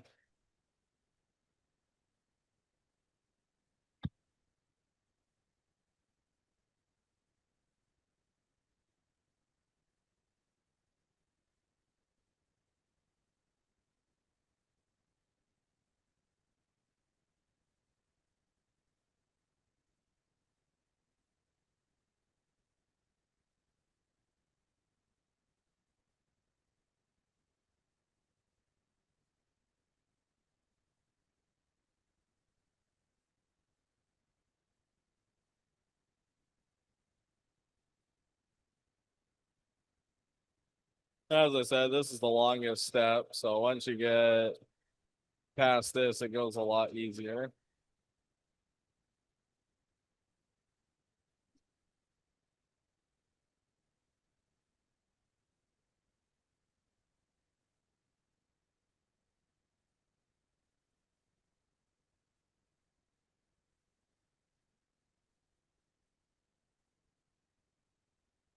I think it's funny. The hardest ones to do are always the ones when we do them live. I'll sit here and make these for hours, and it'll be easy after easy. It's only when we do the live ones that we have all the problems.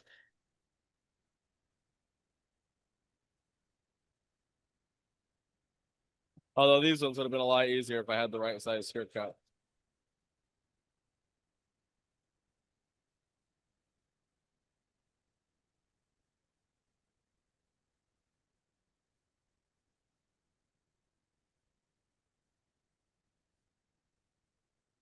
You can see that's where it broke right there. I've got almost all of it gone, just a little bit more. That's gonna be a really cute little ball.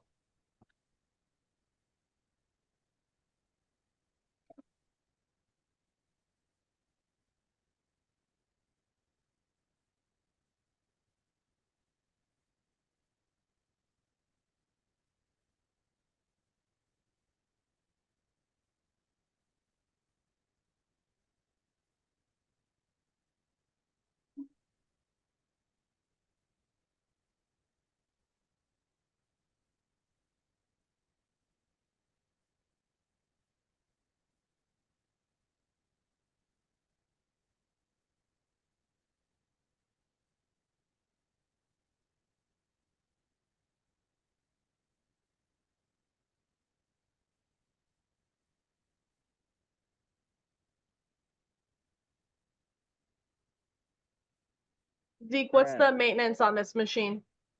You just gotta grease the Zerk fittings on each bearing periodically. Maybe put a little anti-seize on the threads. That's about it.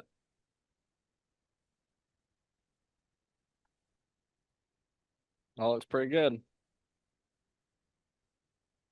You can definitely see a size range in the preforms from largest to smallest there. These are all about 1.5 inches ish.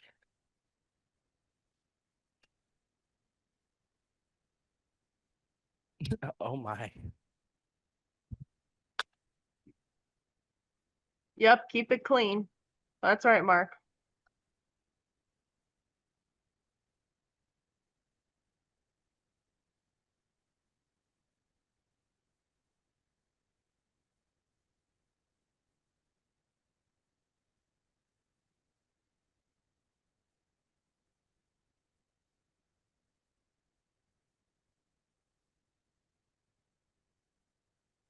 Zikri, how much material comes off the rough sphere to the polished one? Once it's round, not very much.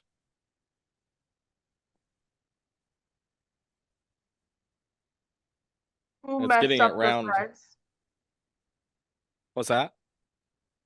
Michael's asking who messed up the threads. I don't know.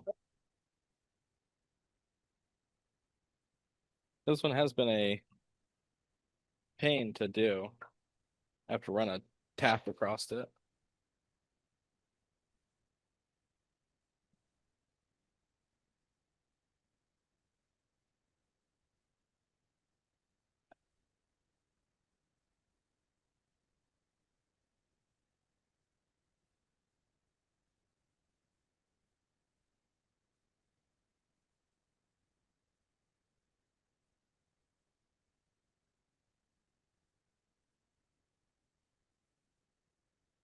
Exactly, Jack.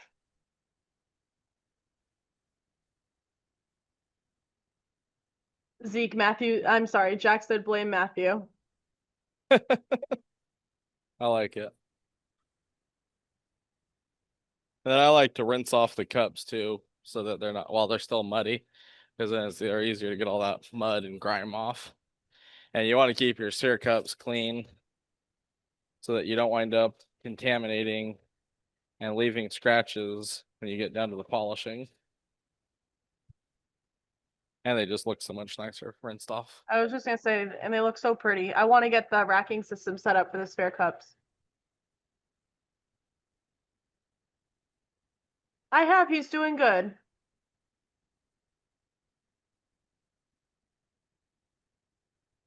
Who's doing good? Matthew. Oh.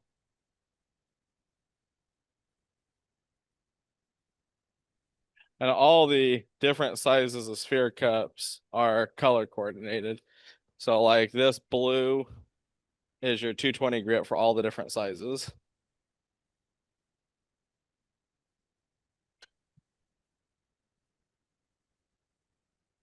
All right.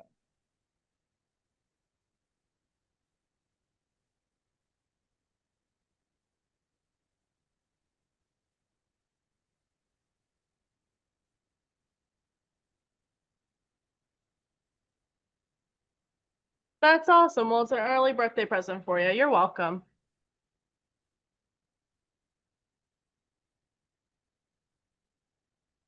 Team, can you guys throw up that Fire Opa deal that we've done, please? That was a really good deal.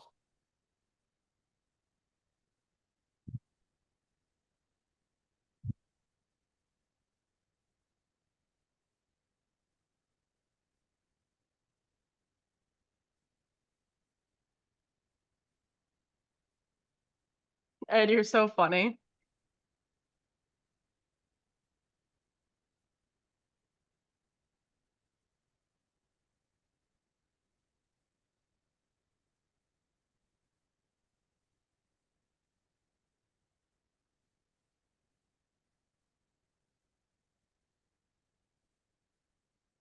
Oop, Dan, I'll read your question in 1 second. I'm just checking this next thing. Zikri question about my CB6.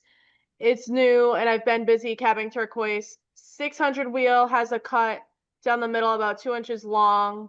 Wouldn't it wear more evenly? Question mark. So I need to get a new 600. Any deals? Got a cut down it.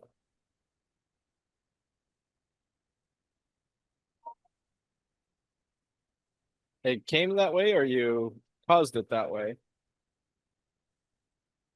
Hi, Leslie. Thank you, Joanna.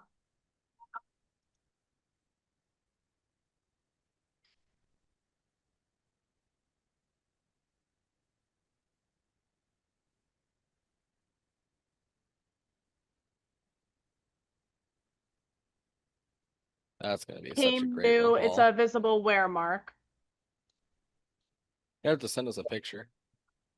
Love the yellow in that one.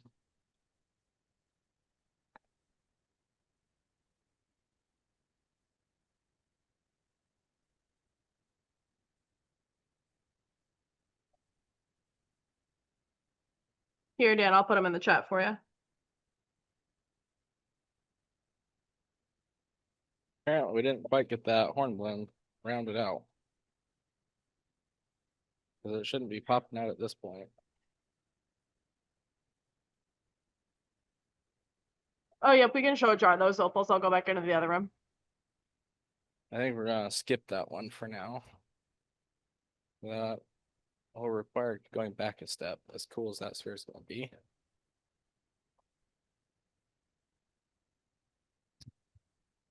We'll stick the lapis in next. Zeke, can I offer that 1970s deal from last night? Yeah, you can do that. Thank you. Appreciate it. Maybe I just get the headset too far apart. There you go. There's the 1970s deal for you guys. Normally 3 pounds is 105. Tonight you're gonna get 3 pounds for 90 bucks. I did another 1970s deal too. Which was It was the medium select, 4 pounds for 150.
There you go. There's the next deal.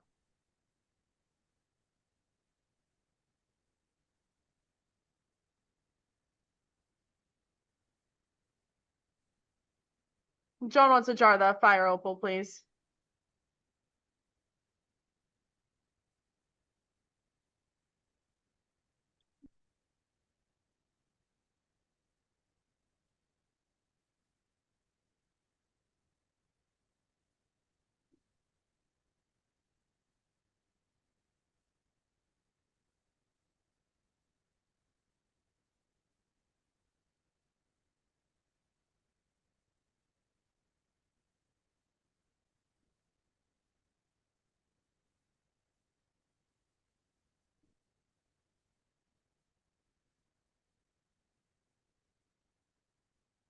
Z, can you change the spindle speeds on this machine?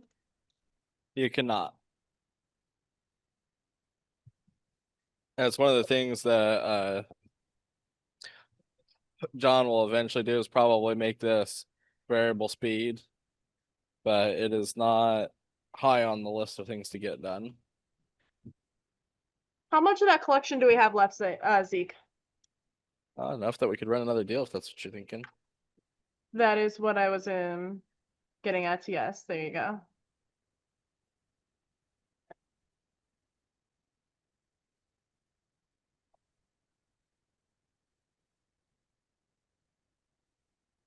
Did you want me to offer a deal, or did you remember the deal we did before? What was that? I didn't hear you. Do you remember the deal, or do you need me to give you the deal again? I did it. It was the 10 pounds for 100. Okay. Voltage of the high-speed machine is at 230. No, this is 110. Oh, 110.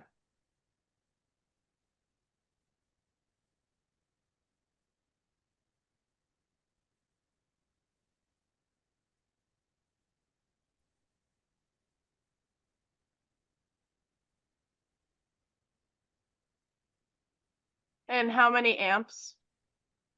No idea. A 15 amp breaker is more than enough to run it though.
All right, Dan, I got your email. I'll show Zeke after the show for you. Let's dry this one off and look at it. Thank you, Michael. Of course, anytime.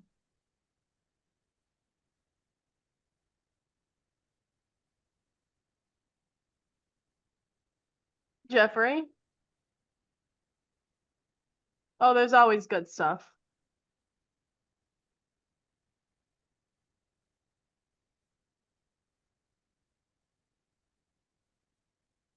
Looking pretty good.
Be about done.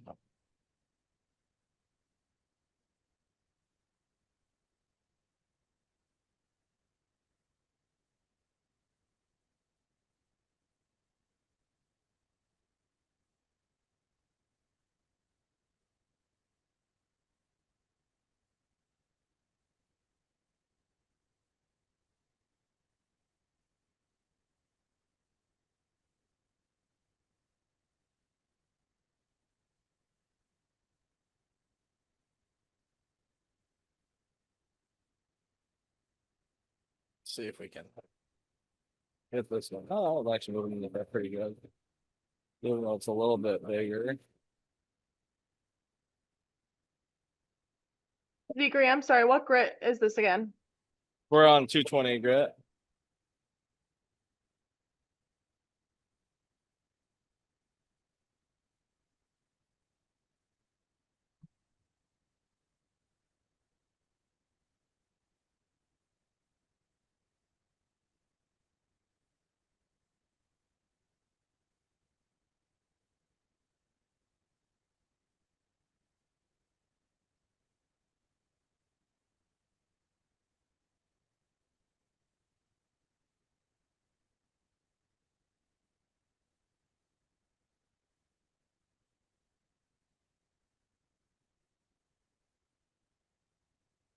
Once we get past the 400 poly cups, then it's pretty much done from there. Just a little bit of polishing needed.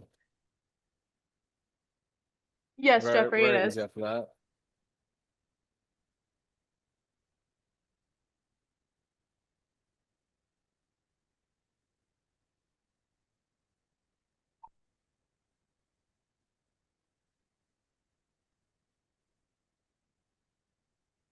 Oh, that's perfect X pattern right there. No, it's actually more steps than cabbing.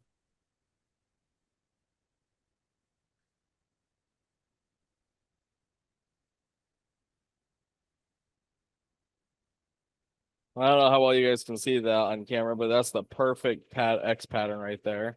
As much as Zeke and I bicker, when he leaves for a week, I do miss him. So unfortunately, we're out of stock on the Zeke accessory for the HSSM indefinitely.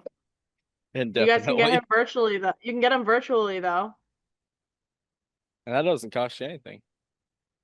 Exactly. What's the general size on that mixed collection deal, Zikri? Anything from tumbling size to looks like there's pieces over there that are more than 10 pounds. All right, let's change out our cups again. And normally the cups are not so tight that I'm used to just taking them off with just my hand. I'm not used to have to getting the wrenches out to take these off.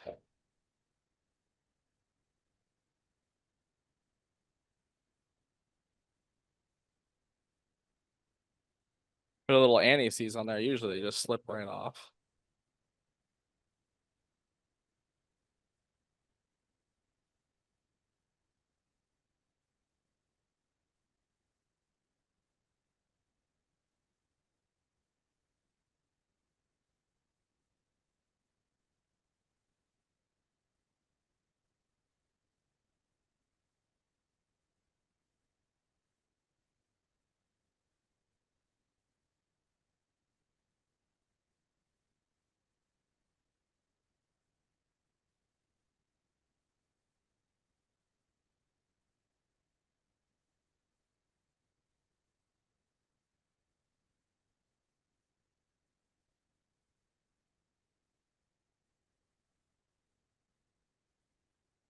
Yeah, Zikri helped me pick out a piece that we're gonna get ready for a belt buckle. I'm wicked excited. That will be fun. I'm so excited.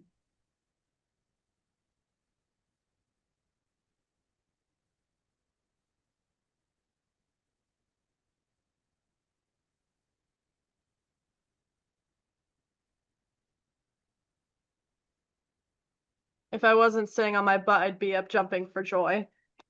But it's really warm in here, so as minimal movement as possible is ideal. As ideal. They're hilarious, Jordan. Well, because it's like the air is wet and I hate the humidity. It makes me so like cranky. Cranky. Cranky. Oh, Jordan, you're hilarious. Like I miss my leather seats, but I don't miss sitting on hot leather and scorching the backs of my legs. That's hilarious.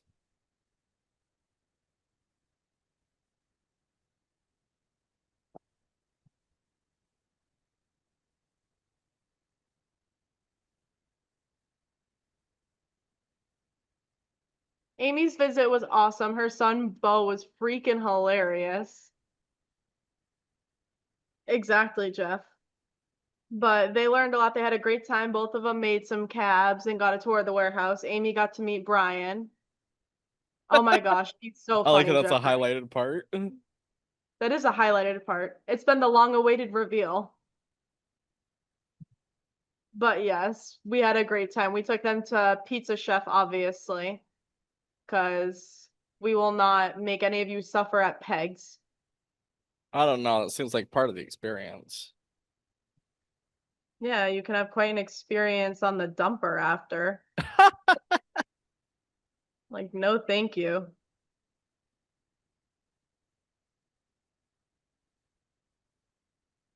Oh. Okay, Michael, I'll send you a label.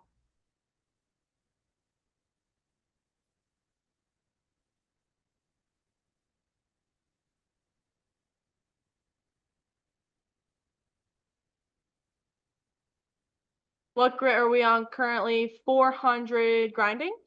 Yep.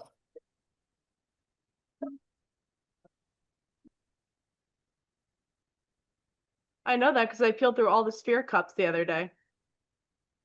That's Thank, hilarious. thank you, Brandon. No, I'm just kidding. I gotta give him crap. Hi, Camille. It's okay. I don't mind.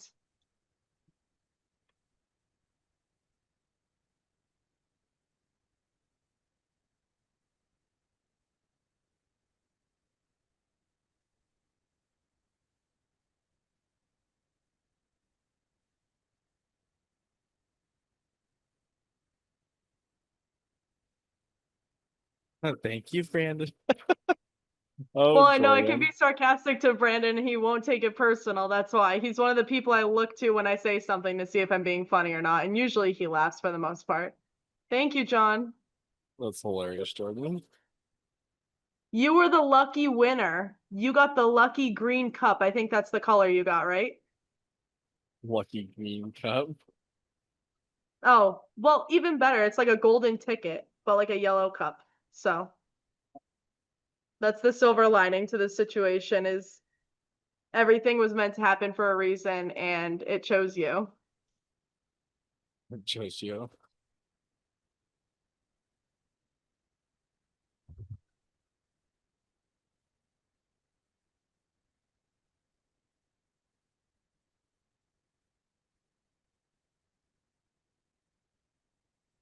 With a WPS skew. What is WPS?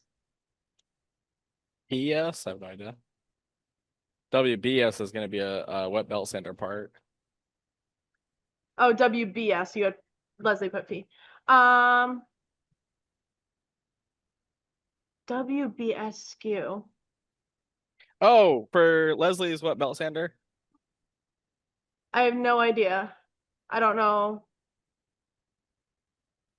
Yeah, we'll Is get it a that taken refurbished care of. unit? Yeah, we'll get that taken care of this week. I didn't realize Sherman was waiting for a part. Oh, is that the one that you grabbed? Yeah, that part that Chantel gave me this morning that just came in. That was what we needed to Okay. put that together. I didn't realize All we right. needed a part for it. Sherman was inspecting it and found a broken part on it. I thought we were just waiting for a skew, but we were waiting for a part. Okay, Zeke, I'm sending that to you in a message.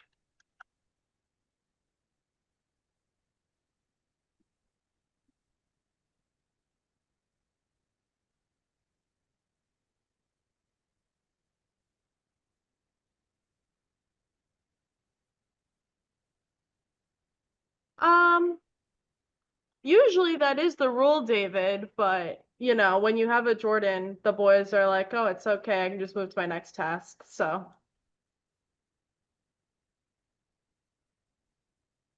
if you have a Jordan or a similar model, you can make as much of a mess as you want and it'll magically get cleaned up before you come back to it, if you're lucky.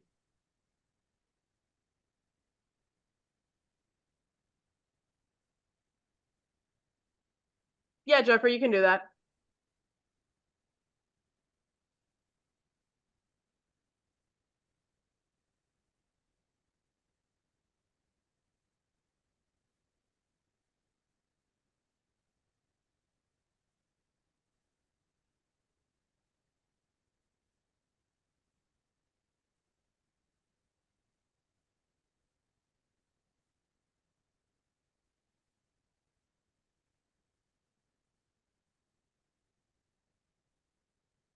I love the yellow in this one.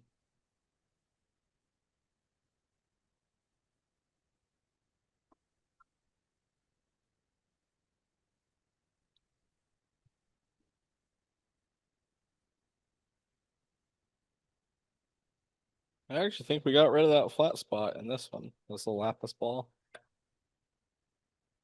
Apparently it was close enough that doing the 220 grit took it out.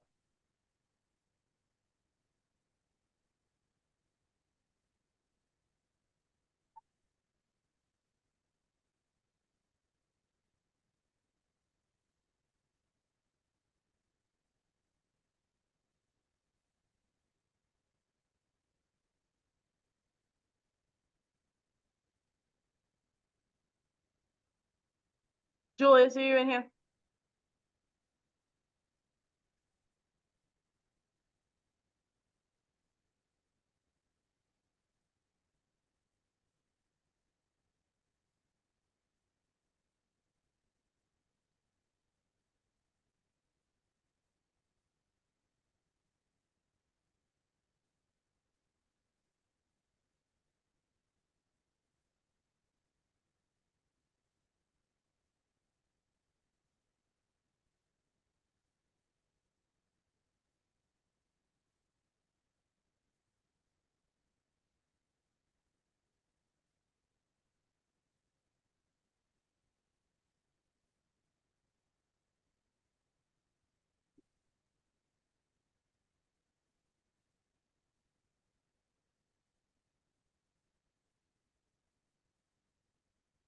Do you guys have any questions so far on anything that Zeke has covered?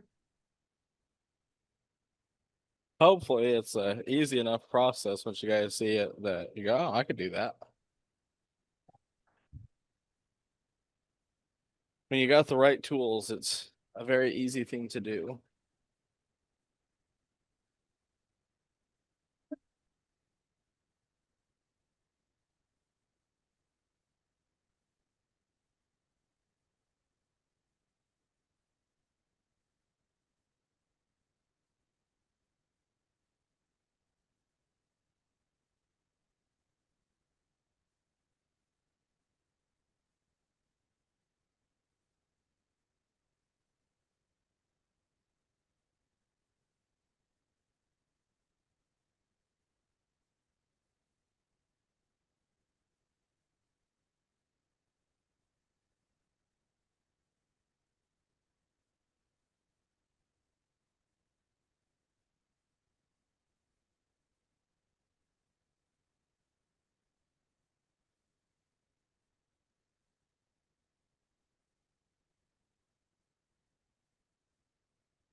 I am very hungry all of a sudden.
It is easy to just get lost, mesmerized watching the stone spin. Like I forget to talk because it's just so pleasant to sit here and watch it spin around.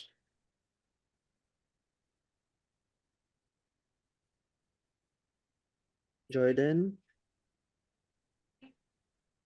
Julius, is that you?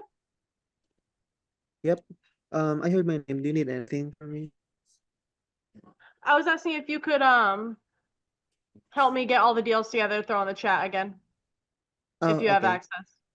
Yeah, sure. I'll do that. Thank you. Thank What? you. Thank You. you. You're welcome.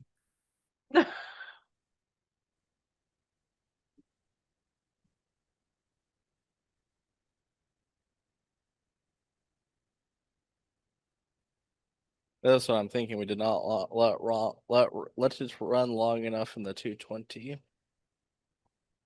We still got some pretty decent scratches in there.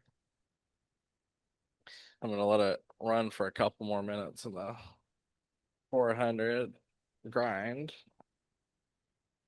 And then if we just have one more in the 400 grind, then we'll go 400 polish and go up through our other cups. I picked most of these, I'm just realizing, are a little bit softer materials like the lapis and the sodalite. The ibis one is the only one that's really hard in the jade. But the jade requires you to go up to cerium. So I think we will go through 8,000. And then once we get to the next, we'll add in, or the next set of cups, I'll add in the heater sight sphere I have sitting here that you guys saw the other day.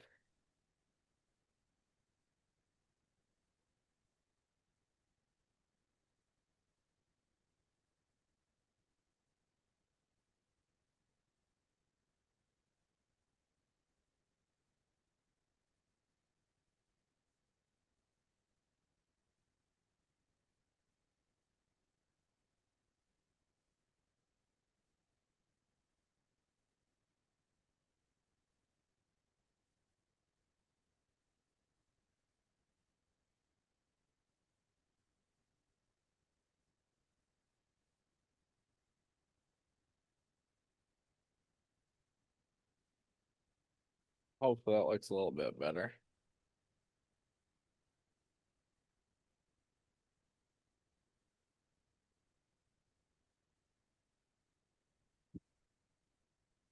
I'm thinking that we got some pretty bad scratches in this one still. And you can see right there how much deeper the scratch is. I'm thinking we did not let this run near long enough on the 220.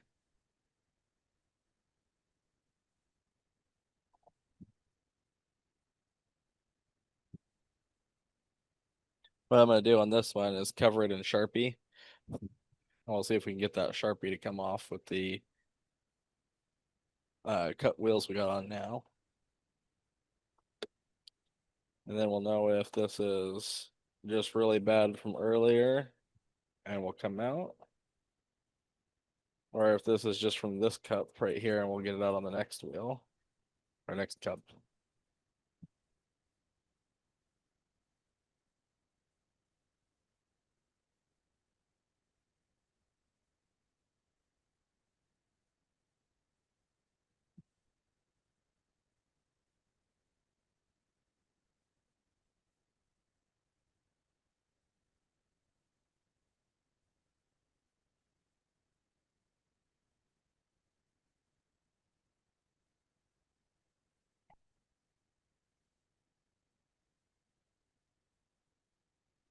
You can see I took it and put Sharpie all over this one.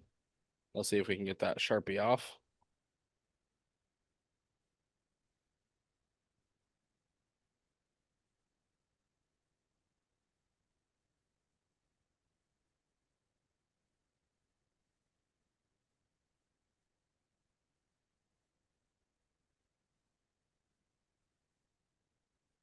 Well, a good majority of the Sharpie came off.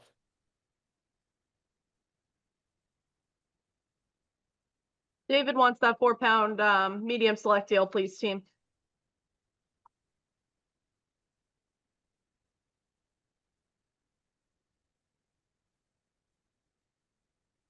Yeah, we still got a decent amount of little scratches in there, but I'm still thinking that a lot of that is from this wheel because they're not all got Sharpie in them.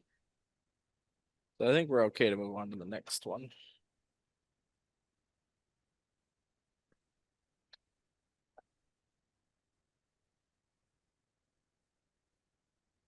Do this Unikite and then we can move to the next set of cups.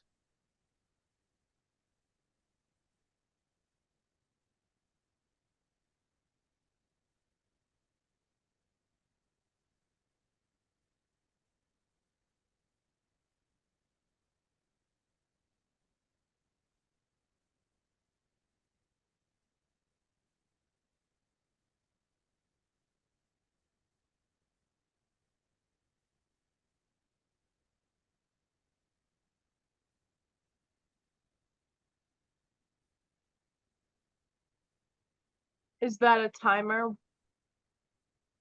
Yeah, this. It's just a little timer. You twist it to set the time. Depending on the hardness of the sphere, I've been doing about 2 minutes, but like the jade, I did like I put 2.5 minutes on. This one I put a minute and a half on. Once we get to a certain point where I know they're good, you can just use the timer.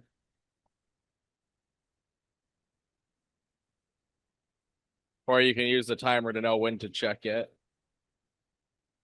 Like if you're like, man, I don't know how often I should be checking it, I just set it for a minute and a half, 2 minutes, and then check and see how you're doing.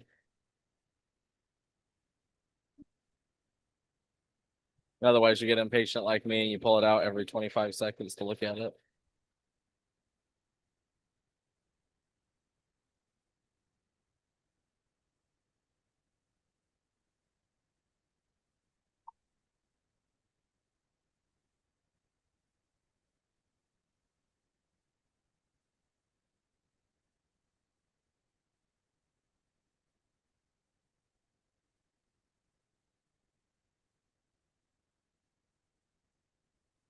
Yeah, that's plenty good.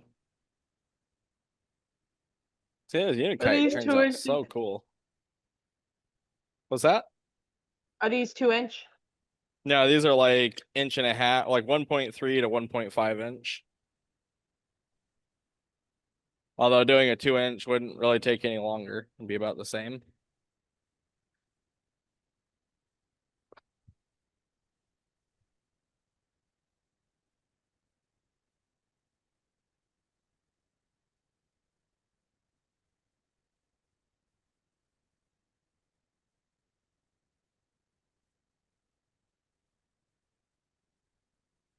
They are very reasonable for sure. I wouldn't cut a sphere for the price that I sell them at. Yeah, no kidding.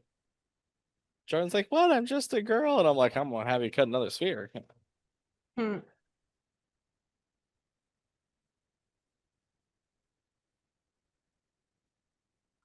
That's really why if you're gonna cut spheres and do it for money, you really have to pick nice material. You can't just like if you cut something that you can buy 6,000 spheres in China for a couple bucks a piece, then you're not gonna do very good. But if you pick things like that copper chrysocolla, make a ball out of that, you're gonna do real well.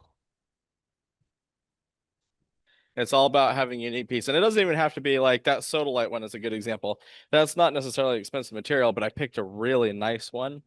And so it'll sell for more just because of how unique it is. This is now we're moving over to the Palmer cups. This is 400 polishing. Lawrence wants 2 jars of those fire opals, please. I'm also gonna add in, I have that. Oh, where'd it go? Oh. 6-inch. How large a sphere can the standard machine do, Zeke? Uh, Technically, you could, if your preform was really good, you could push it all the way up to 10-inch, but we recommend 6-inch. I'm also, now that we're up to the 400, I'm going to add in this Peter site sphere, and we'll finish this one tonight too.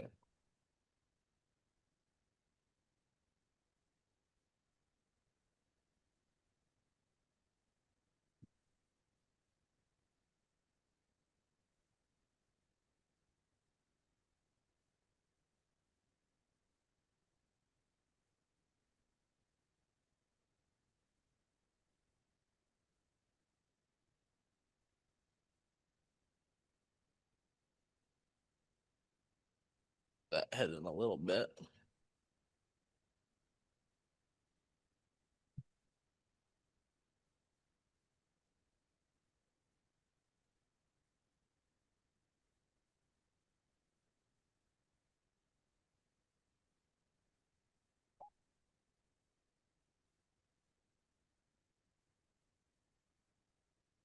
And if you're getting really black like that, it's generally because there's too much pressure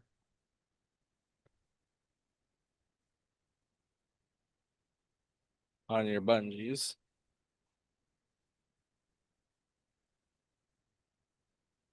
See if I can even those out a little bit.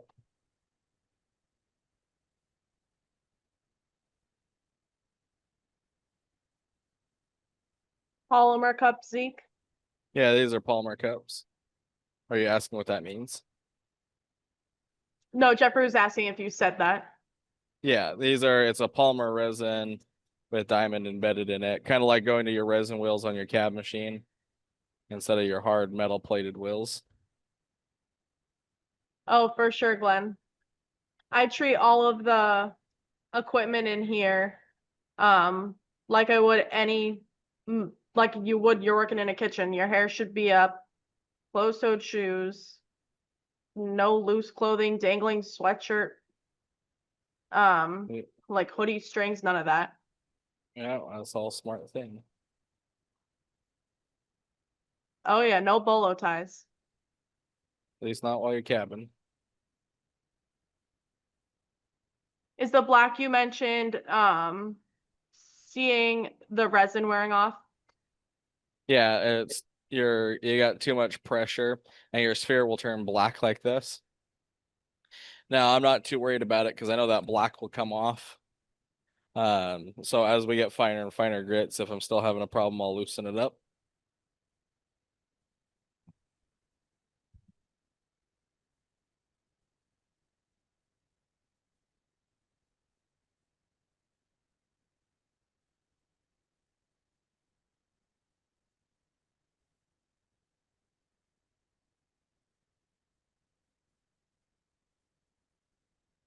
This is the high-speed machine.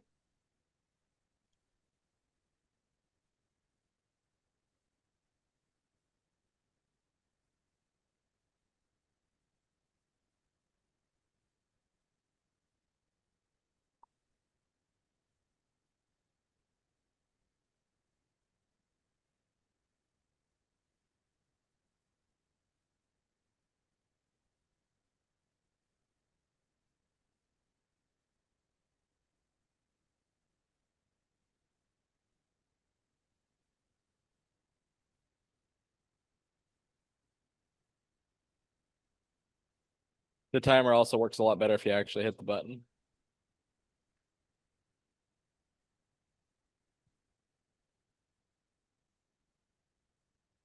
How much slower is the standard machine for this?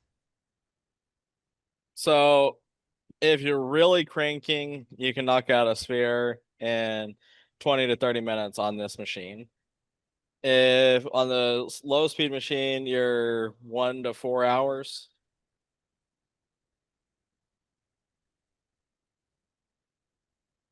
The low speed machine is really good for someone that's doing hobby or they're going to be doing something else while they're doing it. The high speed machine is really for someone that's going to do production and make a lot of spheres. Or maybe you're just like, man, life's too short to sit there and wait for 4 hours to make a ball, and you still may only make a couple spheres here and there for your collection, but it goes a lot faster.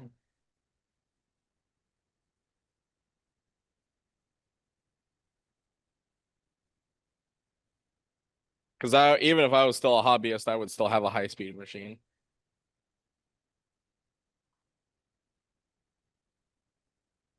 But I'm also impatient.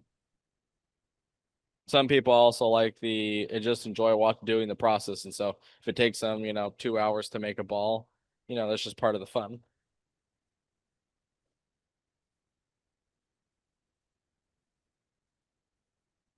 Now you can see on this one, what I'll do is take a little tension off, and I'll run it a little bit longer. And what we should see is that it cleans up a little bit of that black.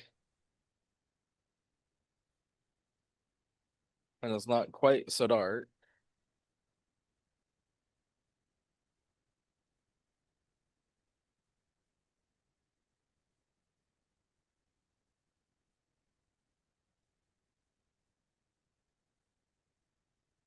What did you start out with?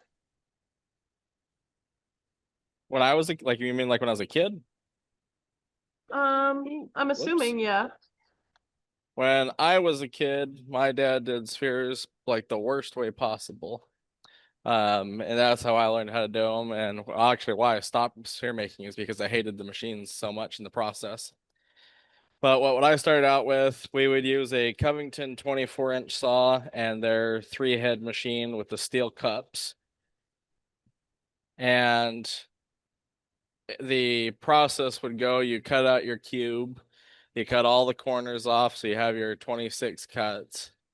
Then you'd go over to your grinder and grind the corners off. And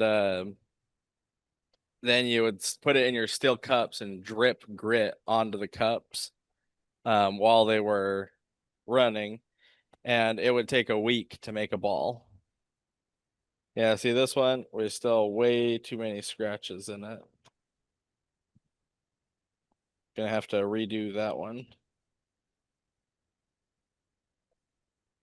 That's also why I like doing it this way, because like if you miss a step and you're doing it takes you a week to do a sphere, man, that could be a bad week. And there are still people that cut spheres that way. It just takes way too long for me to do it.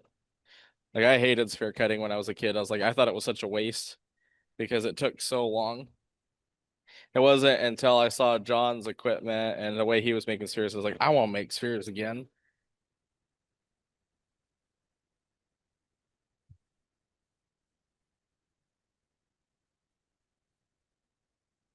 But when I started ordering equipment again, I ordered everything all at once. I bought the core drill, the high speed sphere machine, the low speed machine.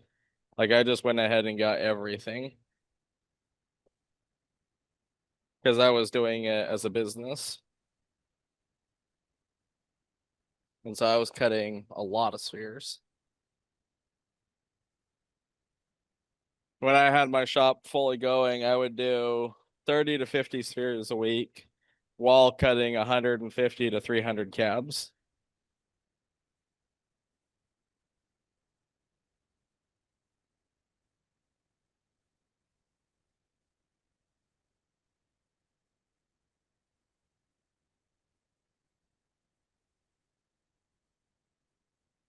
Or if I wasn't doing cabs while the sphere machines were running, I would stand there and polish stuff on the wet belt sander, like do slabs and stuff.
What adjustment were you making on the back side of the drives? Did you show them like the wheels? Oh, maybe I didn't.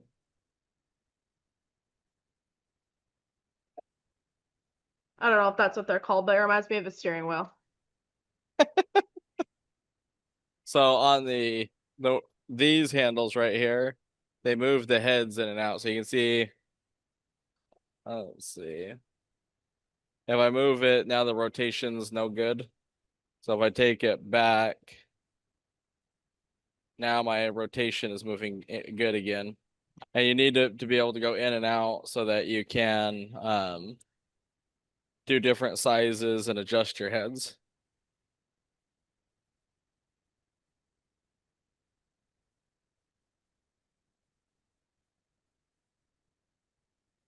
Hey, Jordan, is there water bottles or something in the fridge? A water bottle? I don't know, but you can have my I have a cold Propel if you want that. You can have mine. Oh, yes, please. Okay.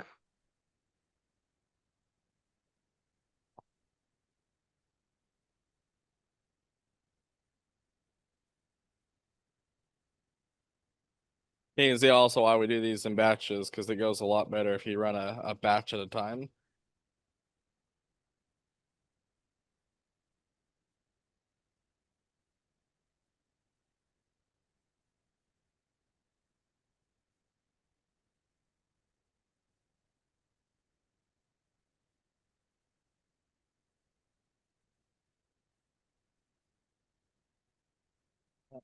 See how that's turning out.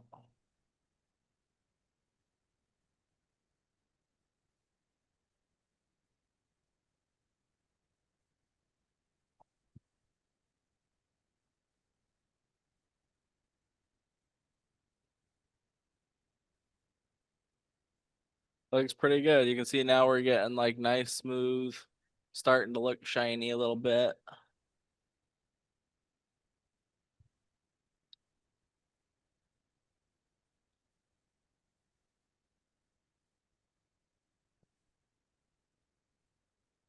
See, now I'm going to take those wheels, as Jordan was calling them, the handles, and move them in a little bit. And I'm lifting up the sphere heads to make sure. See, like, when I lift this one, it lifts the sphere. When I lift that one, it doesn't even make contact. Like, it's not pushing on the sphere at all. You gotta move that wheel in just a little bit. What? Move this wheel in. Sorry. Other way. Right there. I was like, when did we get sound on the scare machines? Oh Lord. Can I hit it? Squirrel. Alright, wow, he's good. What's this one total? Yeah, this is the soda light.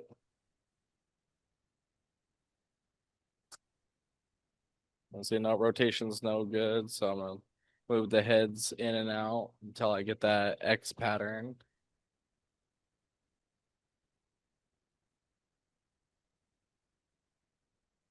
Eat water.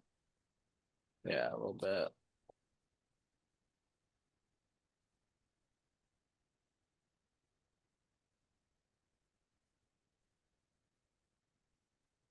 Oh, I wasn't realizing you were asking me if I needed to fill the bottle.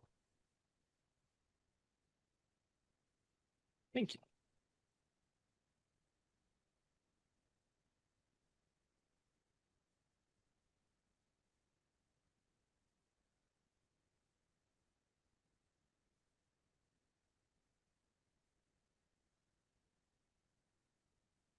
Oh, there we go. Finally getting really good rotation.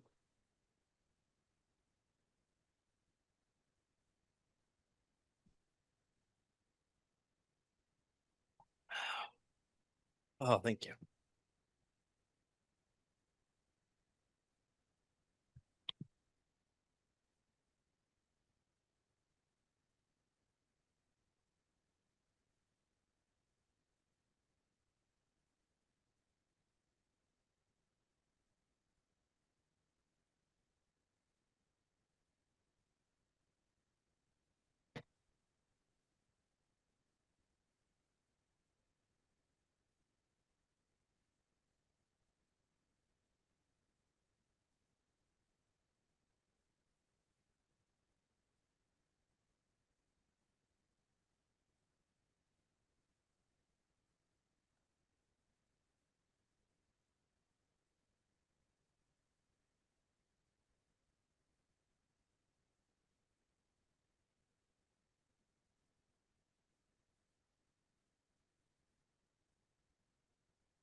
Lizelle just sweetened the deal on tonight.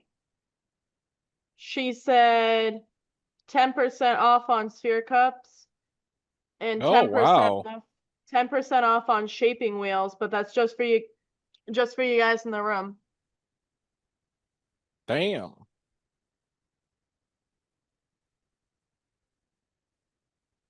Lazelle's nicer to you guys. And Lizelle sold me all of my equipment. She only gave me 5% off all of it, and I got a heck of a lot more. That's a really sweet deal.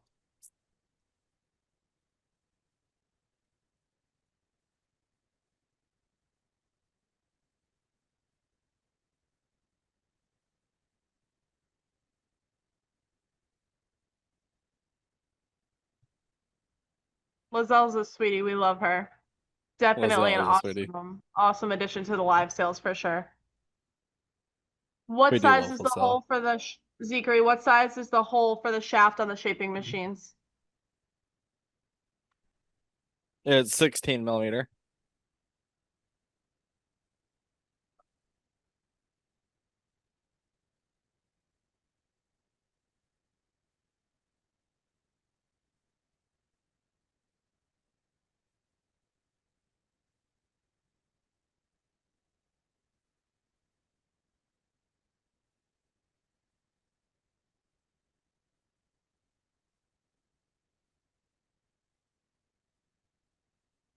Hey, Steven.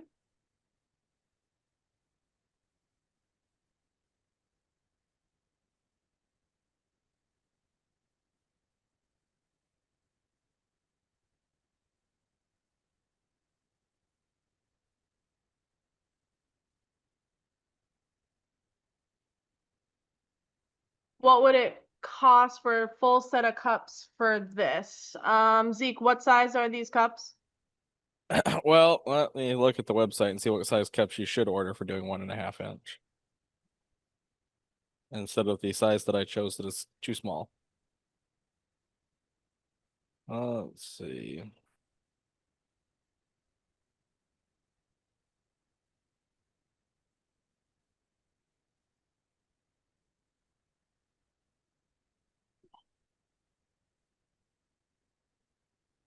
So I would use the 1 3/16 inch cups.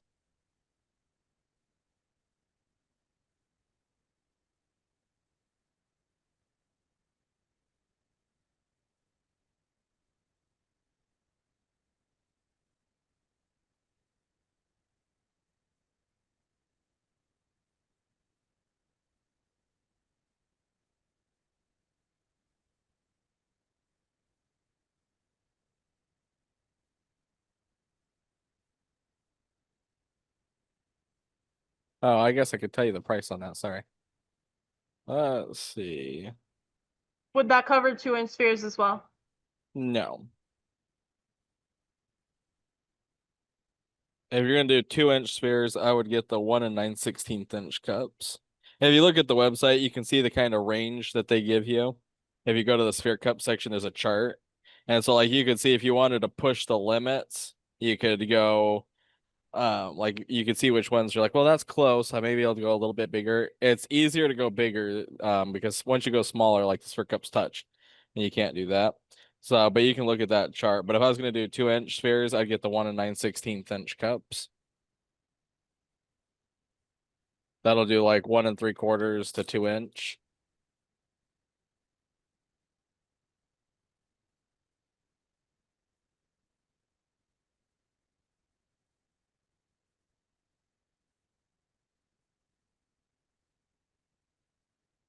Yes, Jeffrey.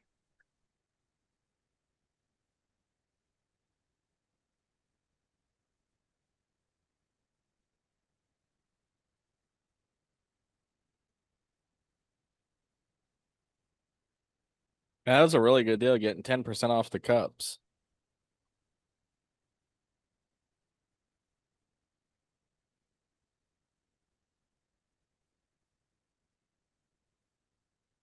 I know, that's sweet.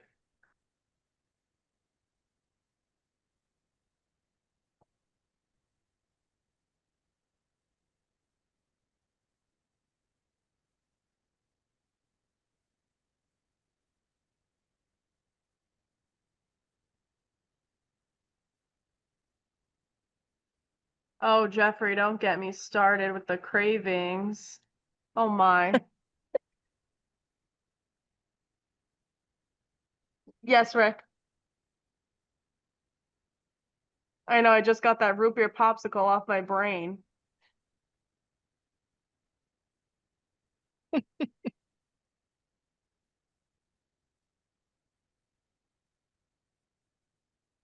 That's all right. I'll make a frap when I go home.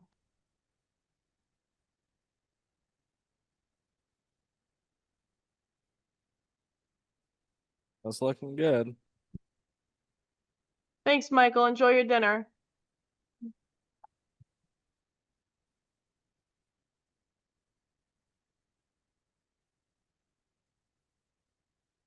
Ooh, peaches sound good right now. Oh yeah, they do. Might have to hit up the grocery store and get some fruit. We were thinking we were gonna get two totally different things. You're like, ooh, fruit. And I'm like, oh, ice cream.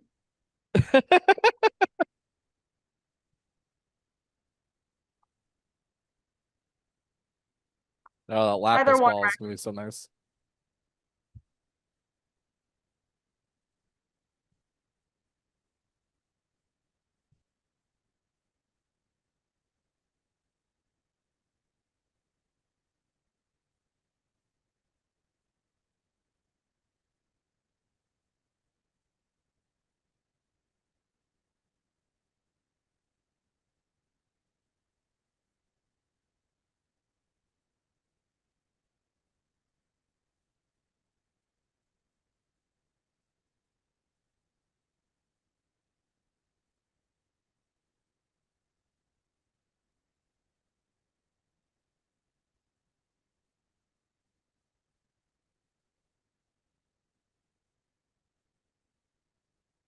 That I sounds love that delicious. rich blue color.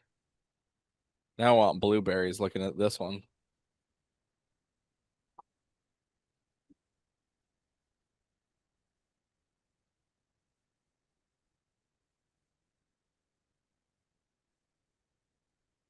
When you wear out a set of cups, can they be sent in to be refurbished or you just buy new ones? On the segmented cups, we sell the segments so you can refurbish them. The Palmer cups, you just have to buy a new one. John's working on ones that have replaceable tips for the Palmer cups, but they have not been finished. That'll be a while on those.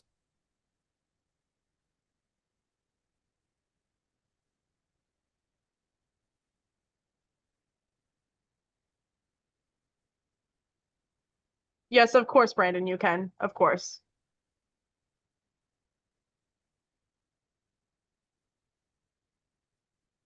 Anytime.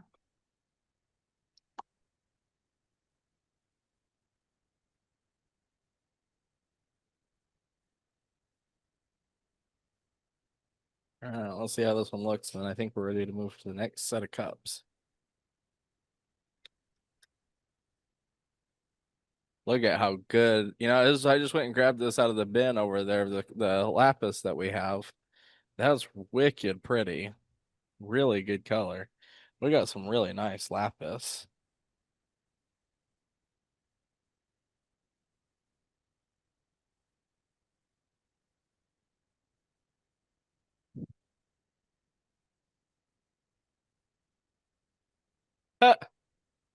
So if you guys look, there's that little dot right there is the remnants of that flat spot that we had. Man, we should have just ground it a little bit longer. I thought we got rid of it.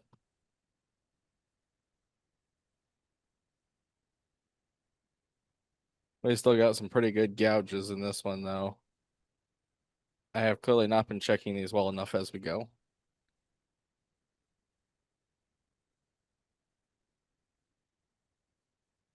We'll give it another minute, and then if it doesn't clean up, we'll finish it later. Because we have probably at least one more sphere night, but we might do two more.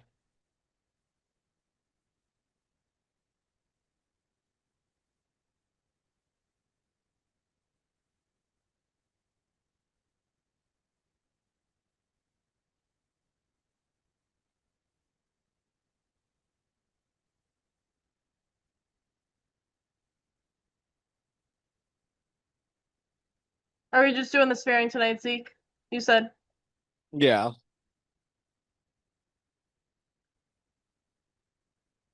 Yeah, we'll finish up with the sphering and then wrap up for the evening.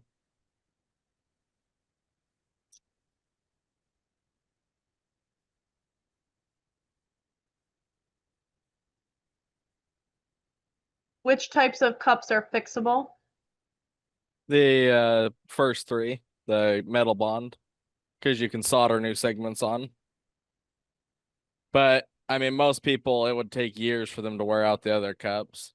Like I've never worn out a set of the 8,000 great cups. They last for so long.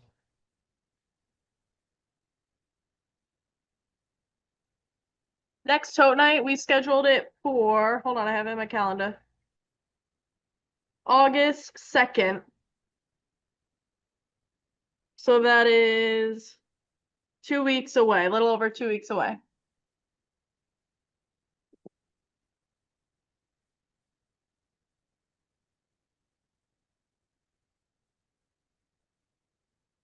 Let me look, Rick.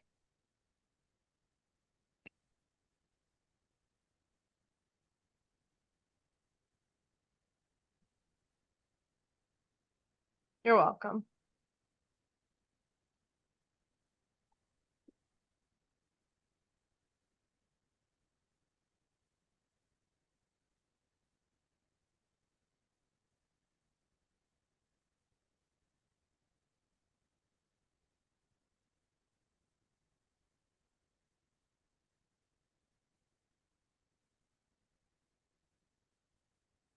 Darn. All right, this one, you can see those really deep scratches in there because I wasn't checking these well enough as we went. So this one I'm gonna stick over with that jade one. We'll have to finish it on another night.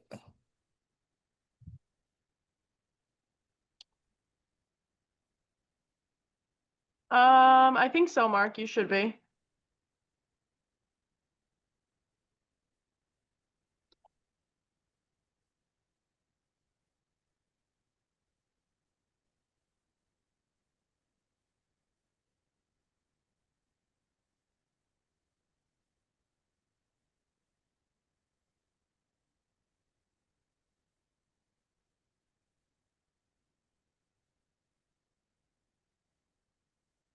Zeke, Patrick saying you're a rookie.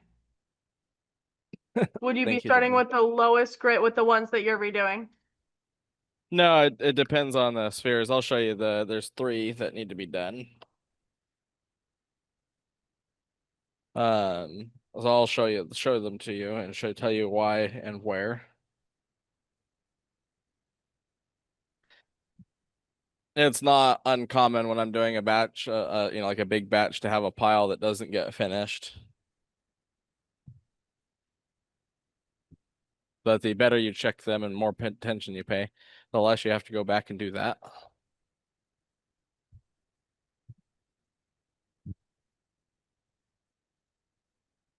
Let me get this next one started, and then I'll show you guys.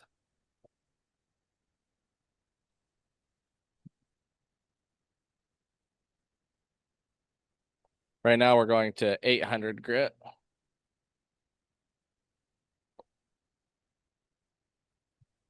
About a full set of 4-inch cups.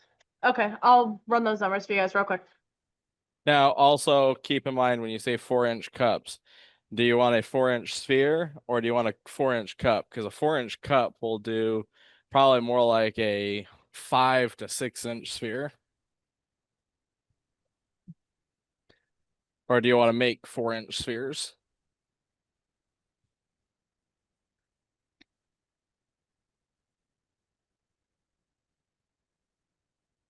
Zeke is in charge of cleaning this machine. This is the one that I never touch. That's why it looks so beautiful. Oh yeah, obviously. Those white spots really add to the contrast with the red and the green. Reminds me of Christmas.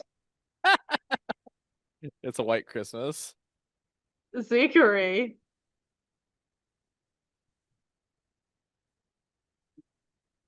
I have the 3-inch set right now, Rick said.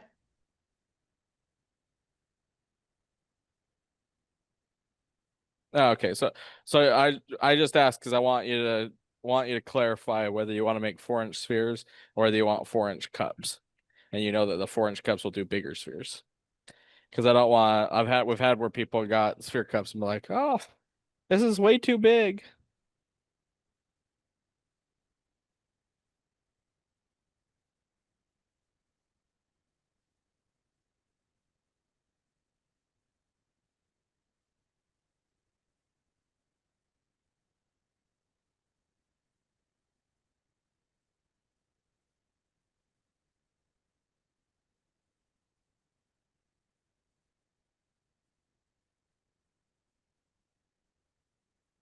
Alrighty, for that set and then with the polishing cup.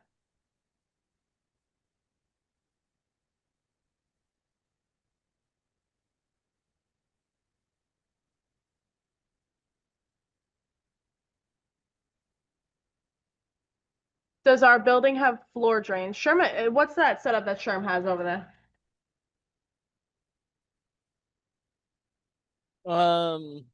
Yeah, it's got a pump, so because there's nowhere for it drains to, so we pump it out.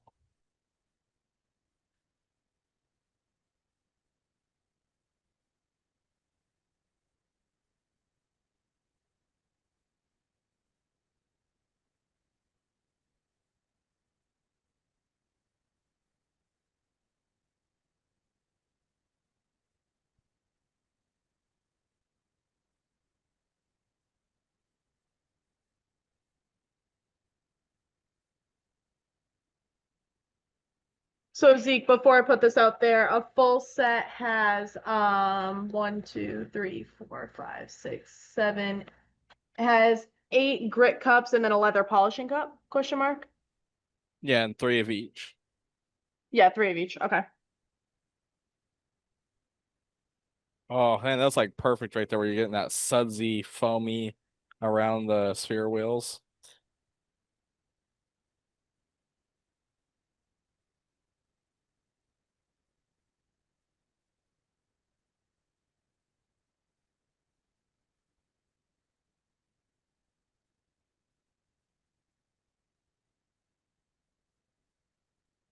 Let's see, when I dry this off, it should look somewhat decent.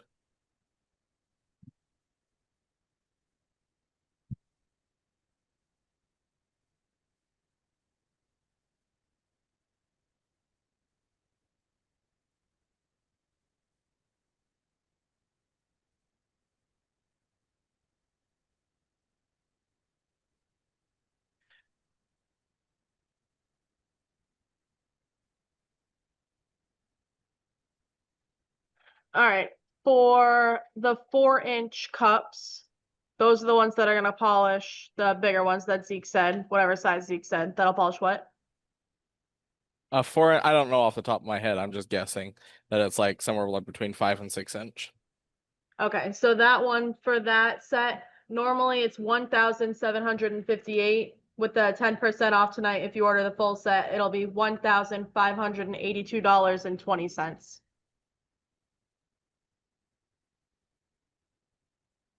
You know, it's really crazy to think about is you can cut one decent sphere that'll pay for that whole set. Yep. You're welcome. Anytime.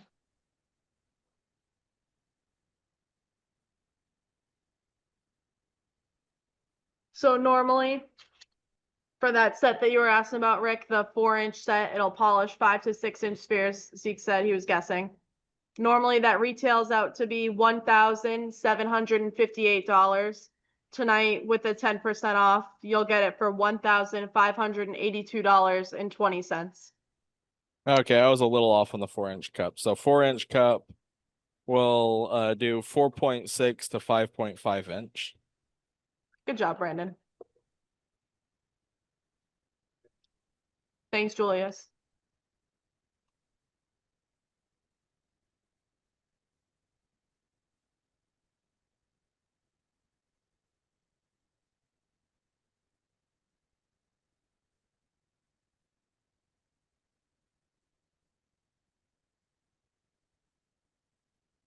Of course, Rick. Where do you sell a sphere of that price, Zeke? Wow. I mean, I just saw them on Facebook usually. Because that's where I know the most people. But you got to network and build up enough relationships that you have people that'll spend that on a sphere. But also part of it is just getting out there and doing it. Like I didn't know anybody that bought high-end spheres a couple years ago. But I started cutting them, and as they say, build it and they will come. And I just would cut really unique, cool spheres. I'd post up videos of it, and people would, they'd become friends and they'd be like, oh gosh, I want that ball. And so you sell, a piece here and there, and you just build it up to where you know people that'll spend that on a sphere. There are lots of people out there that spend big money on spheres.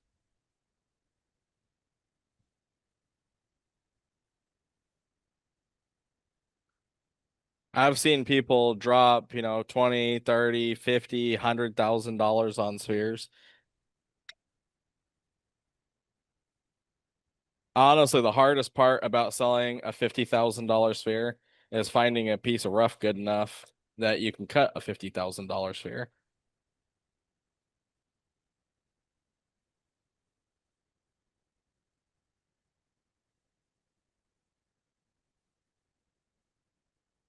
Oh, and then I was going to show you guys. So like this one, I would take back to step one. It wasn't quite round enough, so it was wobbling out of the machine. That's that horn blend. This jade has got some deep scratches in it. I take this back to 220 grit. It's the second step. And the lapis, I would take back to the 400 grit metal bond or the 400 grinding. because it's softer and the scratches aren't as deep. Sphere machine does not come with a set of cups.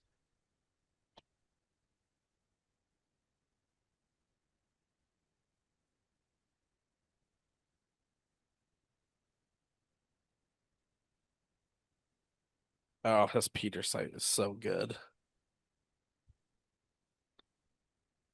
It's all dark now because of the black from the cups, but that's going to be an awesome ball. And you're not going to start when you start. You're not going to start by cutting. Your first sphere is not going to be a $1,700 sphere, but it doesn't mean it doesn't take. You can't get there very quickly. But when I bought my core drill and the high speed sphere machine and all that equipment, in 3 months, I was already selling really expensive stuff. My very first show, I was selling spheres that were $300 to $800 for doing spheres. But it's because I chose really good material that I knew was very unique and get people really excited. And I advertised it a lot, and so people were really pumped about it. And I was always looking for people that had unique material. That's another great way to get unique material. If you got a sphere machine, there's not near enough sphere cutters out there. And so people will, oh, I don't know that I have a full set of cups here.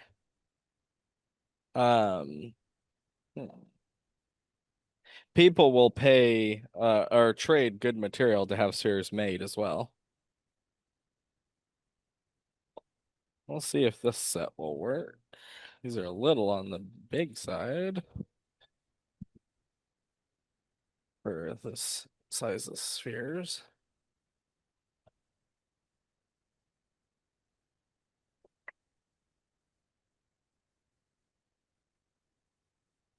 Can you sphere a thunder egg? Oh yeah, people do that all the time, and they're very popular as spheres. It's a little bit tricky, and you end up breaking some of them because, more often than not, well, if it's a thunder egg, it's really solid. If it's a geode, you wind up with ones that are hollow, and you break them when you're preforming them, or you'll have pieces break when they're sphering. But yeah, if you get a nice thunder egg or geode sphere, they're very popular.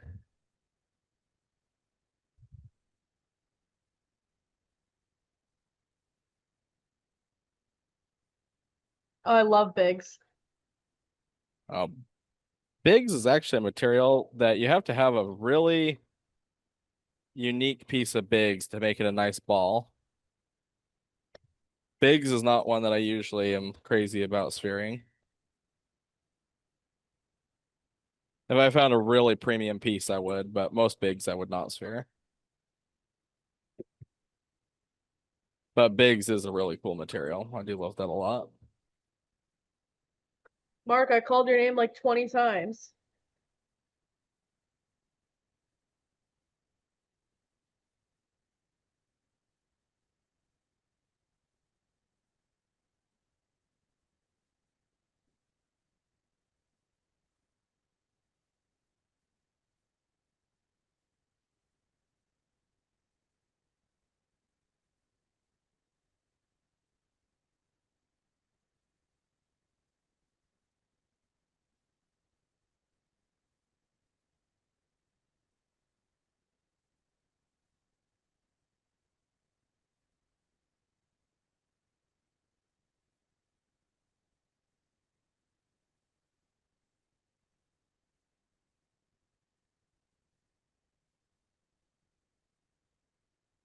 I know, story of my life, Robin.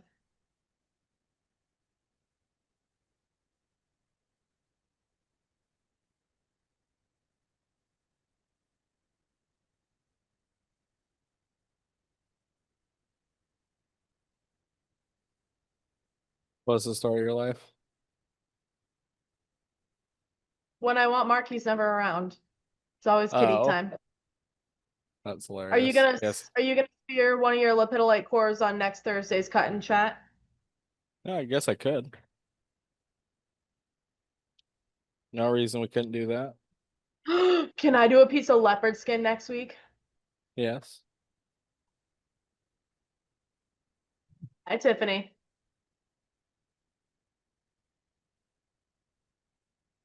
He is the cat's meow. You're right. You know, what's really good is now I have two sphere machines set up here, so we could actually have them both running at the same time. Oh, that's sly.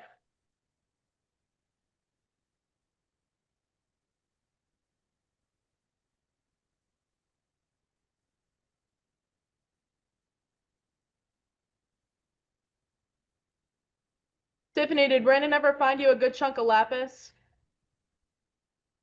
He did? Okay, good.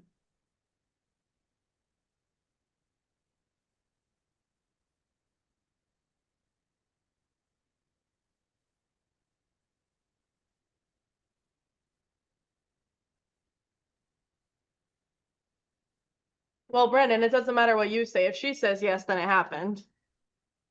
If you say yes, you're guilty until proven innocent.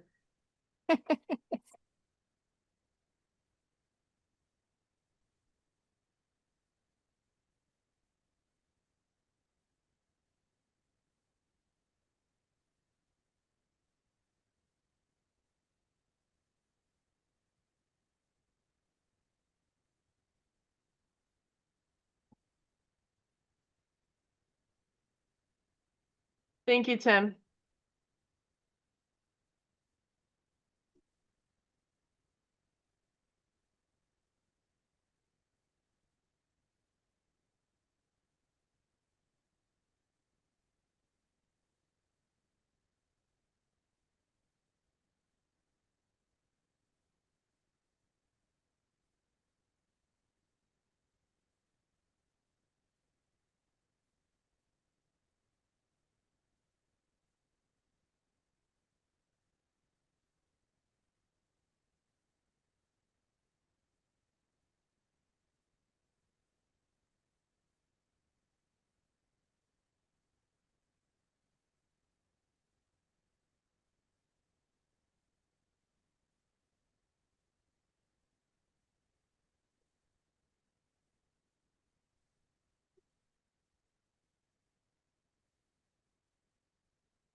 These cups are so pretty.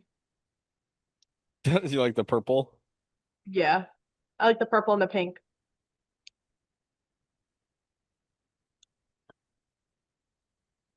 Yeah, I like the pink too. I really like the 4000 grit. It looks like turquoise.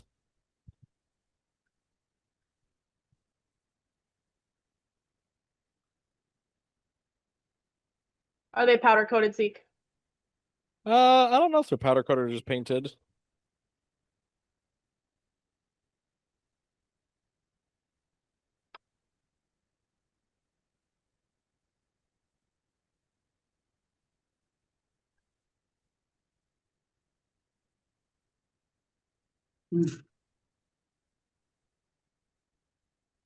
I know Yeah, back in the day, John if you used to just watch spray what paint them. Zeke, Oh, if, hey. if you watch what Zeke just did there with that spray bottle, that would not be what you want to do, actually. He's getting it too wet. And see this thing that's bouncing in our faces? That's your water drip. You got to get that line on there and set up one of the buckets from this, like, the CB6 and use that as your drip. Because what you want when you're, what grid is that anyway? You're on a 1200? Yeah. Yeah, if you get too wet, you actually slow down the grinding. And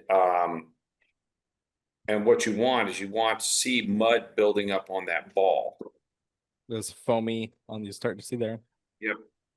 And that's why when you see me put water on a ball, I'm not going to flush it like that because it takes all the mud off. And that's why the drip is better. Yeah, I'm gonna get the scissor lifting here. We're actually running water lines to all of these. We just have not finished yet. Hey guys.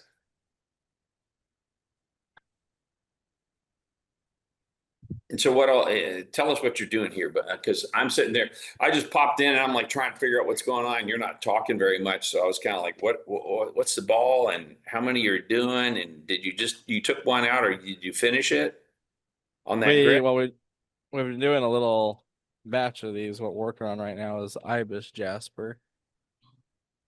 Oh That's yeah. a fun little ball. And we just finished. This is actually the last one that's just finishing out of this batch. So I'll when dry you it- finish dry it on up. 1200, are you wiping the sphere and then showing them what kind of finish to be looking for coming off the 1200 cups? Well, that's what I was about to do. Yeah. Because that's really important. Like the number one problem that I watch people do with the poly cups is they'll run them too long. And if you run them too long, all you're doing is using up your cup and not really getting anything for it. That's why I got the timer there. I've been running on like these little ones. I've been running like a minute and a half. Yeah. 2 minutes checking them. And so, but that was 1200. Walk over here and grab the 4000 cups and we'll swap these out.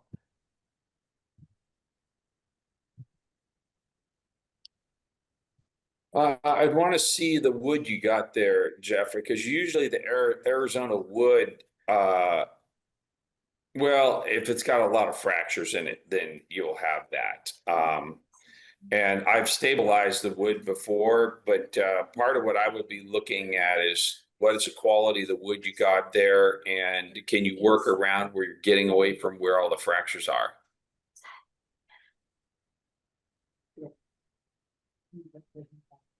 How you doing, Ed? So these turquoise colored ones we're putting on next is the 4000 grit.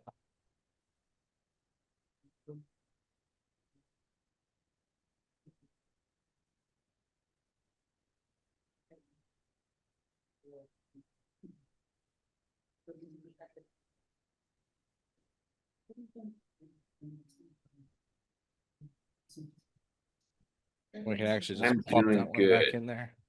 This is that ibis jasper. We'll just run this one on this step since we already know we're adjusted pretty good. And then I've been doing it each wheel, checking to make sure Yeah, they're that left hand cup needs to come in. You're probably eighth of an inch off. I can see it right from here. So what I'm looking at is, am I right? Now yeah, I was you're good with it. Yep, now you're right. If you have the cup where the cup isn't fully contacting the surface of the ball, then it's actually, and this is the typical problem, people run a couple cups in, then you'll have where you're contacting just on the bottom half of the cup or the top edge of the cup, and you won't finish out as fast. And if you're on course and you're doing that, you won't get round. Yeah, if you're not using that water drip, Zeke, you should have taken it off because it's really annoying with it bouncing up and down like a little Mexican jumping bean. That's hilarious. Change that spray bottle so you're getting a little bit more of a mist instead of a spray, because you won't get quite as much of a wash off, because when you get into 4,000 and 8,000, the mud gets really, really fine and it gets really hard to see. And again, if you wash it all off, you increase the time that it takes to get that finish on the ball. Well, it depends on Zeke's got a rather unusual bungee arrangement here, but it will work. What you're really looking for, and why like some people had springs for years, and why I went to bungee cords is that it's much easier to get even pressure across all three heads, because that's what you want to get. And with the high-speed machine, the rigidity of the framework and how the heads can only pivot up and down. They cannot move right to left. So structurally, it's really, really rigorous. Now that's not even a minute on 4,000. Look how much it came up. That was actually exactly a minute. Yep.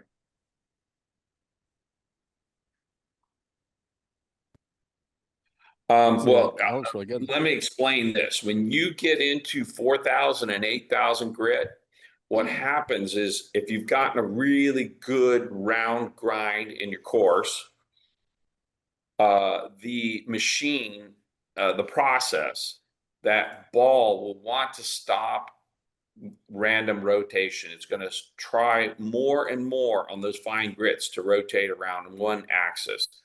And it's because your finish is getting really, really, really good. It will do that. And it's why on these grits, you're not going to stay on them long. You don't need to stay on them long. The 4,000 and 8,000 cups, literally in my shop, I probably do 1,000 balls on a set of 8,000 cups because you're not on them very much. If you are, I've had people call me up and they wear out their 4,000 cups and they go, I did 12 balls. And I'm like, how long are you running on 4,000? Well, I ran like 40 minutes. And what they're trying to do is they didn't run their 400 long enough, their 400 poly.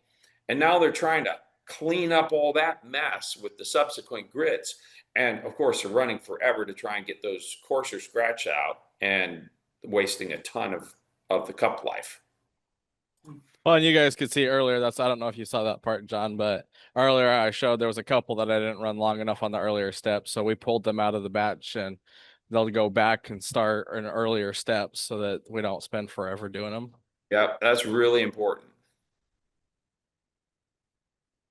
Oh, yeah. So Jeff sent me a picture of his petrified wood. That picture that you sent, Jeffrey, this would be it's colorful wood, but it's bottom grade because it's got a bazillion fractures. And I tell you, if you want to stabilize it, there's several things you got to do. The first thing you got to do is you got to have an oven and you got to put it in probably about 250 degrees, something like that, maybe not quite that hot. And you just got to bake it and bake all the oil out of it because it's going to have oil in it. And then you can treat it and you want to actually use a stabilizer on it when it's warm so it really penetrates.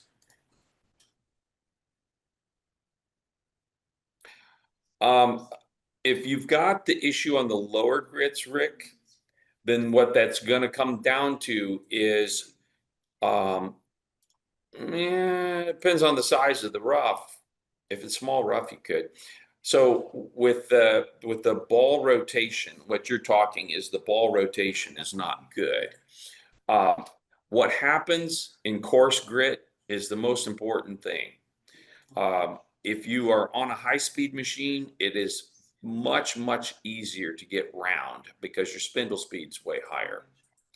And getting round when you got a high spindle speed, it's much easier to, get the ball to proper rotation. If you don't get good rotation, where you get random rotation when you're on course, you're not going to get it anywhere else through the process. So at LSSM, if your preform is a little off, you got to really work to get it. And what I would suggest doing there, and I don't know, I haven't watched Zeke run in the machines long enough to know if he does this. I will put my hands on the heads, and We talked about that. I will force the ball by applying a little pressure on the heads. I will force the ball into proper rotation where, like, what usually happens when you have that is you got one side that's off. Get yourself a decent caliper and measure the ball, because if you see it there, you know that's where your problem is. How are you preforming, Rick?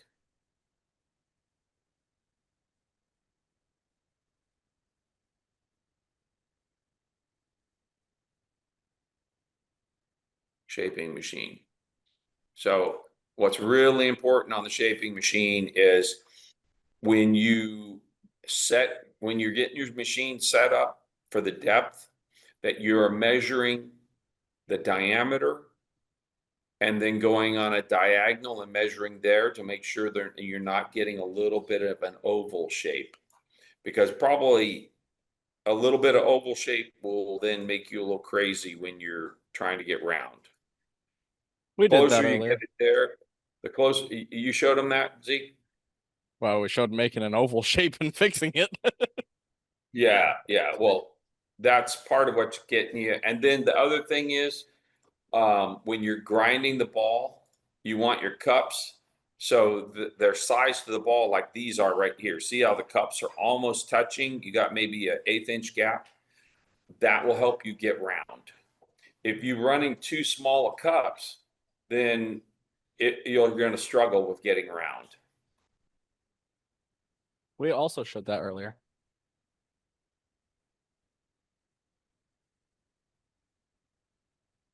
If you recall, when because I don't have a full set for this size, we were using 2 small cups, and it was a lot more challenging. You guys can see how much better they're moving in these cups.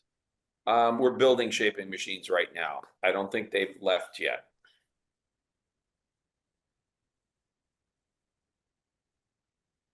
Yeah, that piece of the petrified wood you got there, that would be considered nightmare level to try and get a ball out of. Nightmare Because level. literally you got a fracture almost every 3/8 of an inch. There is, and it's a little harder to find. There is good solid Arizona wood out there, but it's a little harder to find those pieces, but it's worth it because I've done big 8-inch balls out of the Nightmare Arizona, and what happens is that those fractures will undercut. They will undercut in your grinding process, and then you run your 220 and your 400 metal, and you got to run them a long time to bring those fractures in.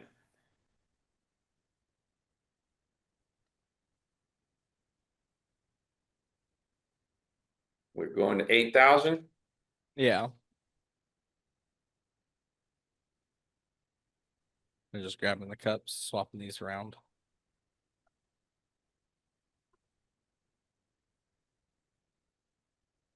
I was thinking about doing a bib that can go on the HSSM and put do a bib that has a drain in it to minimize the amount of drip and splash, but I have to have a little time to work on that.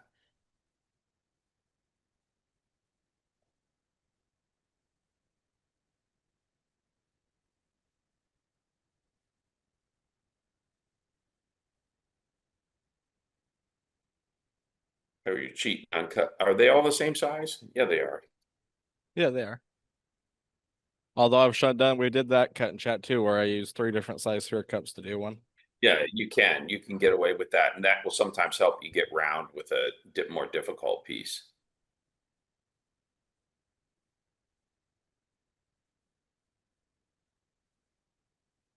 And we did talk about that bottom lip needing to touch.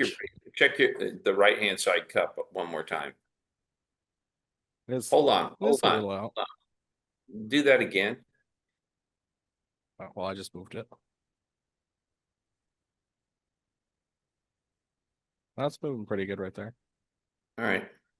That's moving good.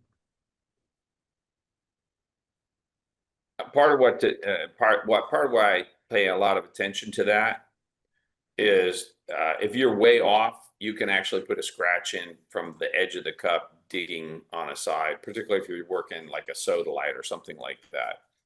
The Ibis Jasper is pretty tough stuff, so you won't have a problem with it, but it's always good to check and make sure you really good alignment, because if the process is going to work better, it's going to be more efficient.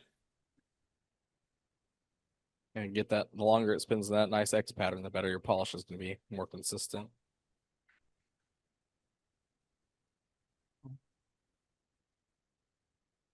No, I think after these 3 Cut&Chats, we're going to have everybody in the room hooked on sphere making. We did handmade. So I'm curious for everyone in the room. So how have the sphere cut and chats been for you guys? Are you picking up a lot of new ideas, new techniques, and is that helpful?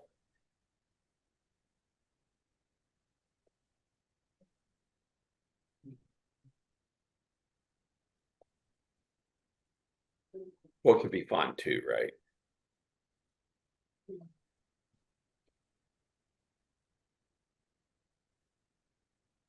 They do get harder to dry the shinier they are.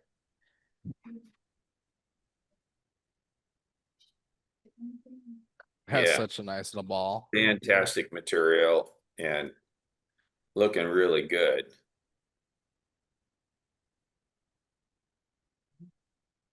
Yeah, that is a wicked cool piece. Yeah, see, Zeke better not show that too long or I'll sell it to somebody. Gone. Acknowledged. See how fast he pulled his hand away when I said that?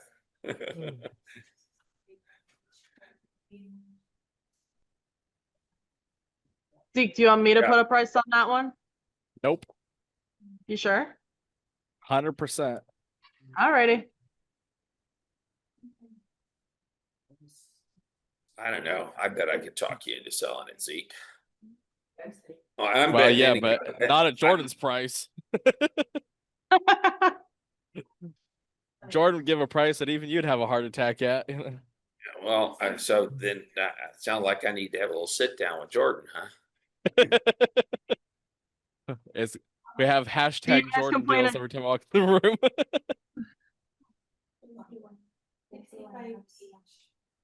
Deal jail, yes.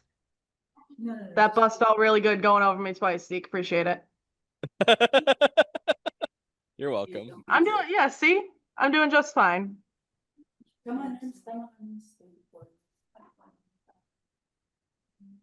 So, Mark, Jo- are you speaking as a buyer or are you speaking as a seller?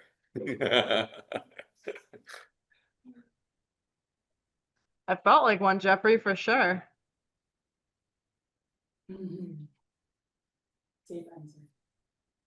This is definitely my favorite one tonight. Let's see it.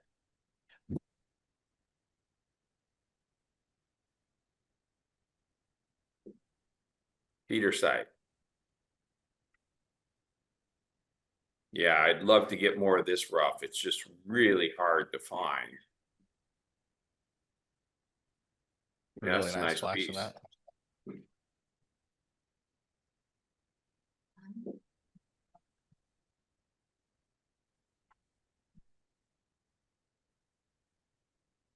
So how many did you guys shape tonight and that we're doing right now?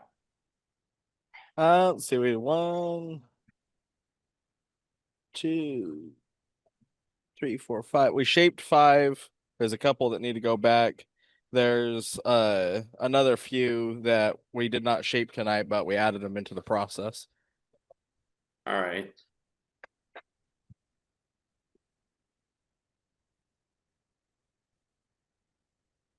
Yeah, Jordan's doing great. She got all kinds of great ideas. Thank you. We do love Jordan a lot. She is awesome.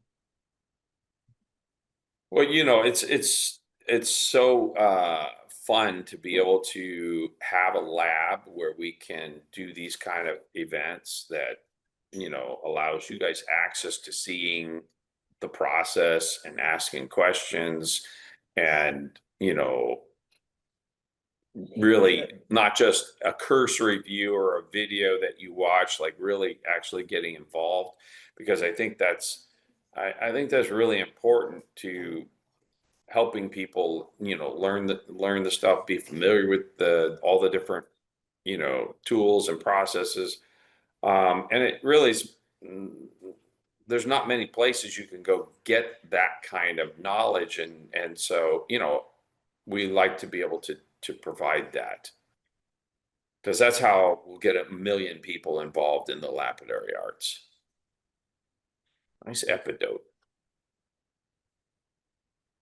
Yeah, this is just out of the bin of the Unikite. This is really fun stuff. You guys can see what we were talking about making balls out of this and how good, cool it looks. Yeah, this is a good ball rock. This is one I don't have small enough cups in here to do these spheres. So next week we'll do some more sphering and we'll finish some of these on the leather and cerium. Because this one will look so much better after leather and cerium. It'll pop Yeah, this really one will good. come up.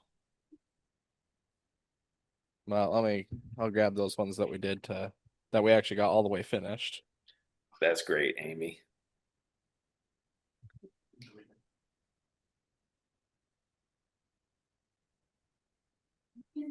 Beautiful. So like this is another one that I think will do really good with a little leather and cerium. Love that ibis. That's killer pattern, that one. That's really a great ball there. I think we better show some ibis tomorrow after looking at that piece. Nice Peter sight ball.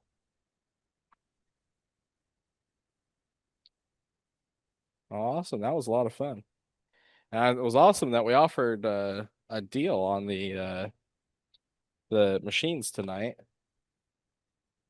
If you guys did not get a chance to grab that, we have the I'm curious, the people in the audience, how many people are in sphere cutting? If you say, like you got a machine, I know Jeffrey's got one. Just throw your name up and put if you're in sphere cutting already. Kathy's made some really pretty spheres. That lavender sorrel one is one I'd put in my Yes, you collection. need a core drill rig. The core drill is a game changer. Yeah. Yep. What's great about seeing all the different ways you can make spheres is you can see a progression where you could start, working by hand, then get a machine, then get a core drill and a bigger machine. And one of the things I want to do, we actually have a big 18-inch labradorite sphere. I actually haven't told Zeke this, but we have a big 18-inch labradorite sphere that was hand cut. And it's a little lumpy. And so what I want to do is I want to do a cut and chat where we fire up that hydraulic sphere machine and take that big ball into perfectly round and show how much of a difference it makes in how the ball looks. Oh, I'm excited for that. And of course, I'm going to sell the ball because it's awesome. I know somebody's going to want it. Yeah, he's like, oh yeah, the hydraulic machine. Yeah, that'll be a lot of fun. Well, probably gonna wait until John's back in the shop here to do that, I would imagine. They're like, we actually have to put together some tools to lift the ball because when I was doing the big spheres, I got one of the engine hoist and I converted it to make a lifter for big balls. Because when you get a ball covered with mud, even a 10-inch ball covered with mud, it's like grabbing a greased pig. Yeah, it's like it's round, it's smooth, and you don't want to lose a grip on it. So it helps to have a tool for that. So I'm really excited to do a cut and chat with that big sphere machine. That I've been waiting to play with that thing forever. yeah, I think we got a pretty good set of tooling there. You have to probably look through and see whether we've got, I think, maybe some 14 or 15-inch cups to do that. Well, 18. that ball says that the sticker on it says 28 inches. So oh, well, we better measure it then, because if it's 28, we're going to need 18-inch cups. Yeah, it's pretty big. I don't think it's 28 inches though, but we should As with the measure. tech. Yeah, Jordan and I can open that up and look at it. Get cups ordered. Well, you know what's nice, Kathy, on those on the big spheres, when you are running the process, yes, it does take a little longer looking for the scratches, but if you have a really consistent process and you follow it, and like on those, if you got any that have any little pockets and stuff on it, you got to keep the pockets clean or you'll have debris come out on the ball and that will scratch it. But usually if you get the surface in, it'll be in all over the ball if you got good rotation. Yeah, that'll be a lot of fun. Yeah, we could do that. We could shoot a little teaser when we open it up to check it. All right, yeah. All right, I'll look at that, Ed. Awesome. Well, you guys got any sphere cutting questions? I mean, you got the sphere cutter here, so now is a great time. Ask any more questions before we hop off tonight. I mean, John's cut more high-end spheres than probably anybody else in the world. And I know because I drool on them. Oh God, it's so nice. I cut a few, and we're getting ready to cut a whole bunch more. My favorite I've cut. God, that's a really hard question because, and I actually believe that it's probably impossible to have a favorite because the beauty to cutting spheres is that you cut every different material, how it's going to turn out, and the kind of result that you can get is so amazingly different that I've had spheres that I've cut that are 2 inches in diameter that are so amazing. It would be hard to say that a 10-inch sphere out of ocean jasper that's really amazing is somehow more amazing, right? Now it might be more expensive, but I mean, I cut a herringbone Hell's Canyon wood ball, Oh, and that sphere is just stunning. It's stunning. And, you know, if it was cut up into little cabs, it wouldn't be nearly as impressive because the ball presents it in a way that the pattern is different as you turn the sphere, and you can see the material in a completely different light because you get to see multiple patterns in one piece. Like I still think about that sphere. I've got these great big pieces of palm root.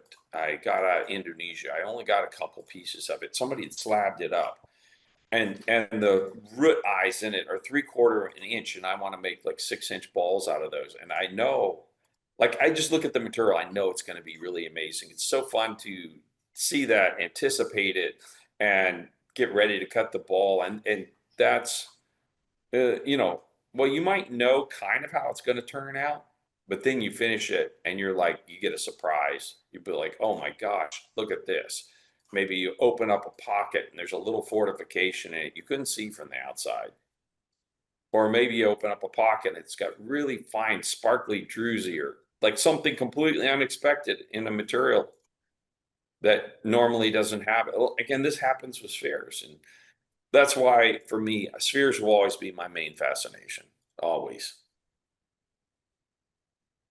Well, and that's to John's point. It doesn't have to be an expensive piece of rough to produce a really cool sphere. Like that piece of ibis jasper, I just cut that little 1.5-inch ball. That was probably what, $30-$40 worth of rough on the live event, and that is a stunning ball. And it's something that anybody in this room could be up on the live event. They could buy a piece of rough like that, make a ball, and be like, that'd be something they could post up and be like, people be like, wow, that's amazing. Yes, and there's one other hidden advantage of spheres that, you know, if you keep a selection of spheres by your bed and a couple pairs of socks handy, you can always slip the sphere into a sock, and if somebody breaks into your home, just clobber them with it, and it's an extremely effective protection weapon. Just make sure it's not one that's going to get conchoidal fractures. No, you want something really nice and solid, like no, they're really Jade. fantastic and fun to collect. You know, I've had my home just packed full of different kinds of spheres.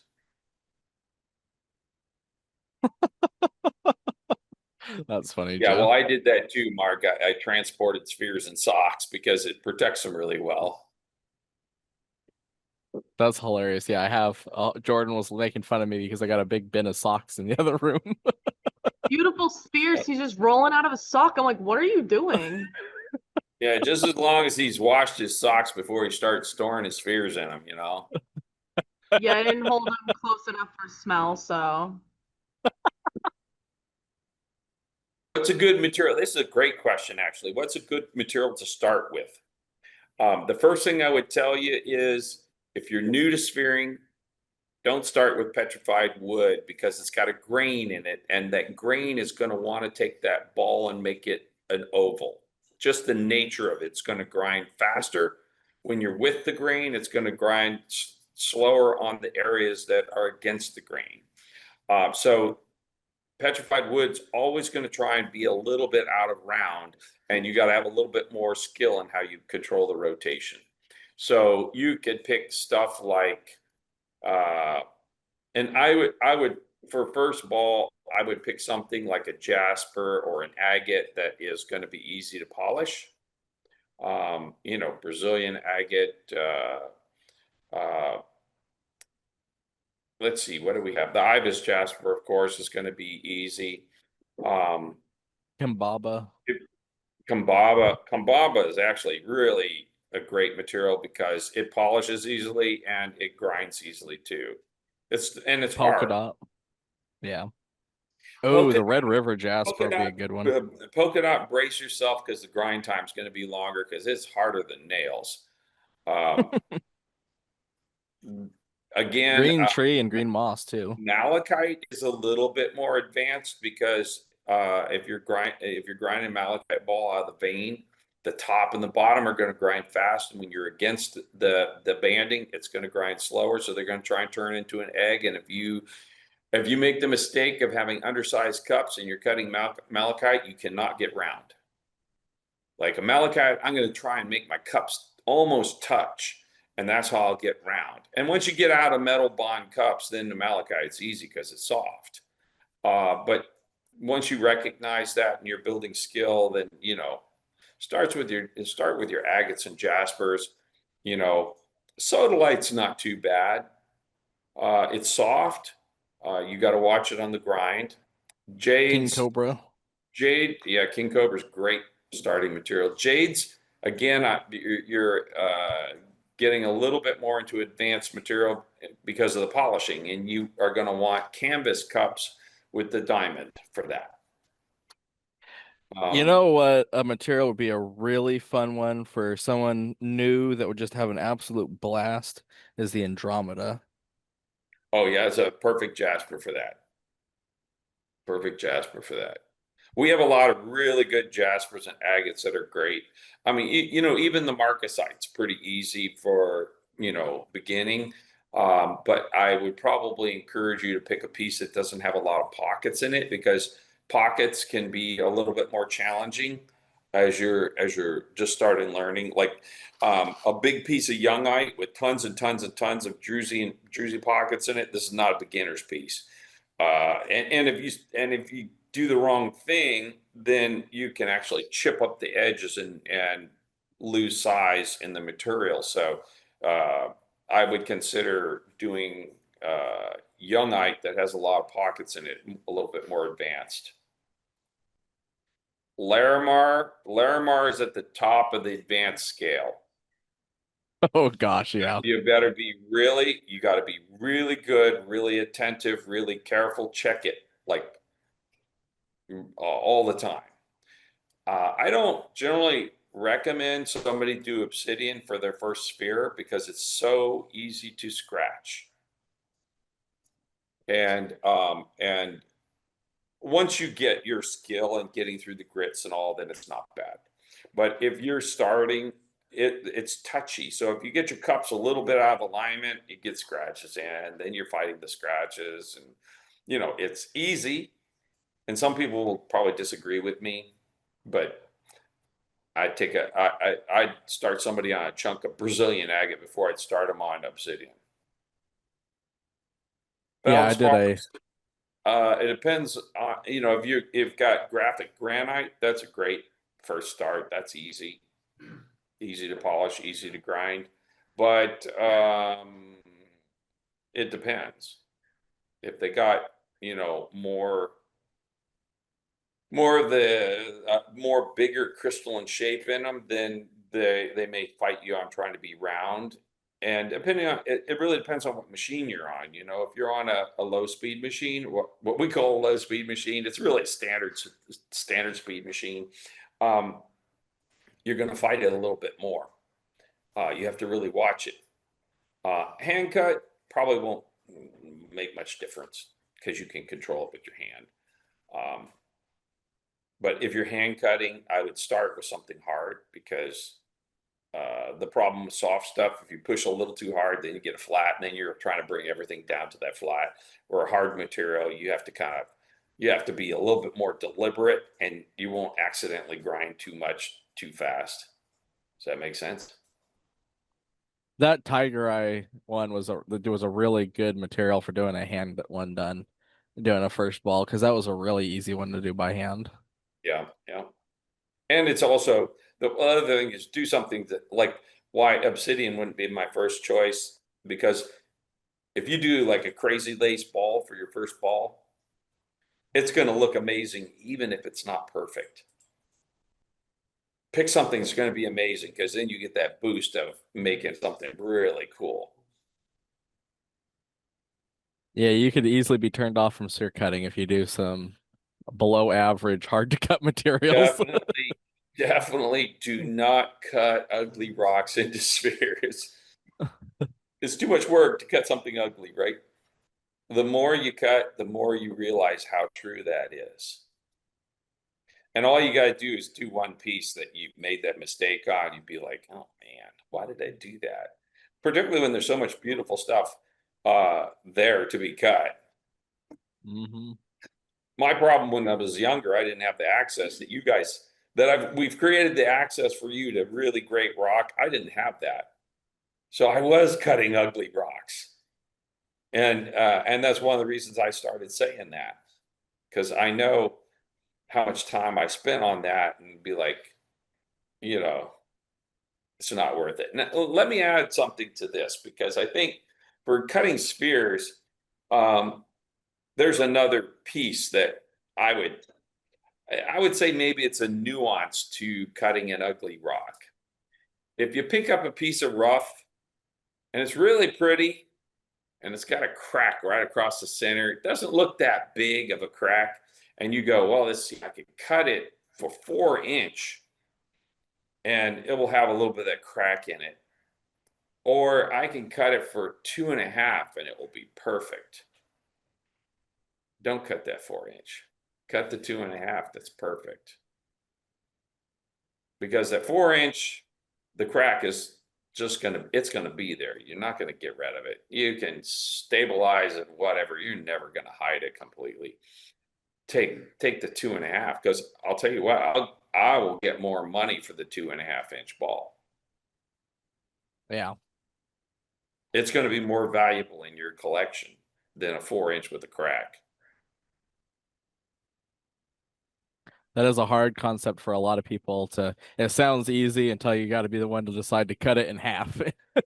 Well, that's the real disadvantage to cutting a cube. You cut the cube, you may be 4 cuts in before you see there's a crack, right? And then you're like, well, I'm 4 cuts in, I got 2 more, and then you keep going, and then by the time you're done, you got a ball that's like meh. Where if you core drill it, you pull it out, and you look at it, and you go, well, there's a crack right here. And their first option, maybe you can scoot the core over to the right or the left a little bit and miss that crack completely. Or maybe you only have a tiny bit that you can just grind out and rough grind, right? Or you look at it and you go, ain't no way I'm going to avoid it, but I'm only 1 cut in. And maybe you go, this is a better rock for cabbing. So you don't feel like you've invested a ton of time because you got 1 cut. So that's the real advantage, that core drill. Not to mention that when you do the first drill, that's equivalent to 8 cuts. Because 4 sides and 4 angles. And it's round. Yeah, and you can get a lot more out of your piece if you're doing cores. Oh, Any other questions? Zeke is just look at him. He's just sitting there grinning. He's having way too much fun. I'm just looking around at all the great rock that I'm like, oh, I'm gonna make a ball out of that and that one over there, and oh, that's gonna make a nice ball. And I actually was, on that, what I was really excited about is everybody saying like future sphere cutter in there. I was like, oh, that's so exciting. All the great spheres are gonna get made because you guys see us make a really great ball. So you're like, I want to do that. So you find a nice piece of rough, you make a great ball because you're like, you can't be the only person in the world that cuts great spheres and enjoy it. You got to share that with people. So you get 100 people that are cutting great spheres, and now you're like, oh, well, look what I just cut. Now we can all be excited together. Yeah, well, and keep in mind, like some people said to me, "Oh, why would you help?" Like actually, when I started building the core drills and the high speed sphere machines, thanks guys, that it was actually some of my friendly competitors that asked me, or they were the competitors in the spear world, by the way. They're like saying you're screwing up because now everybody will making spheres and now it'll be harder to sell spheres. And I'm like, if you stop and think about that, that's just not really very bright because spheres are not something that you got to be a rock person to appreciate. Anybody could like a sphere. They could be like, oh, I want one of these for my on my desk, or I want to collect them. And they may never be interested in actually cutting the rocks, but they're interested in collecting the spheres. And there's tons of people that love them. Like we could have everybody that said they want to cut spheres, and that you guys all could be like cutting 100 spheres a month, and there's not going to be a problem. We're Actually, if not everybody in this room, we're not going to have too many spheres in the world because there's tons and tons of people that love these things. Like my biggest problem when I was really focused on spheres is I couldn't cut them fast enough. Now, don't cut rubbish. Don't cut rub. Don't like, oh, I went to this guy's. I'll tell you this story and then I'm going to step off. So I had this guy call me up. He's in South Texas. And thanks, Robin. And and the guy called me up and he's trying to sell a collection that belonged to some family that's a friend of his. And the guy that had the collection had passed away. And um, he was telling me how great the sphere collection is and everything. And I thought, well, I'll go down and look at it. So I drove 5 hours down to go see this. And this guy had 2 sphere machines. And he had over 500 spheres. And they were made out of 2 materials. Septarian, the Texas Septarian, which is not near as good as the Utah Septarian, and black obsidian, not rainbow, not snowflake, just black obsidian. And then I did a calculation because this is what scientific minds do. I did a calculation of having 2 machines and making that many spheres on those old style grit feeder machines. I'm like, this guy spent his entire retirement cutting 2 materials, cutting ugly rocks. And like, I couldn't use them. I couldn't sell those spheres. I wouldn't want to. Like, so this is kind of a lesson in life's too short to cut ugly rocks. So man, that's like get some that's of like that red marcasite and some of the Andromeda and cut some killer balls. that's like 5 years straight every week, both machines running. Exactly, because cutting those things, well, he had 2 saws, which you're going to get if you run all day long. You'll get 2 preforms a day, and I know he wasn't doing it all day long. And then he had 2 sphere machines, and the course grind on those things were probably going to be 7 or 8 hours running silicon carbide grit with a crappy preform. So yeah, he spent a ton of time making ugly stuff. So that's why you'll hear me say that. That's why it's kind of like our mantra in here, because I don't want to see other people do that. I want to see them cut inspiring, amazing stuff. because that's what inspires and amazes people and has them want to join our awesome hobby. All right, I'm gonna bow out. Guys, thanks, and we'll see you soon. Thanks, John, and happy birthday. Thanks, John. Thanks. Happy See you birthday. guys.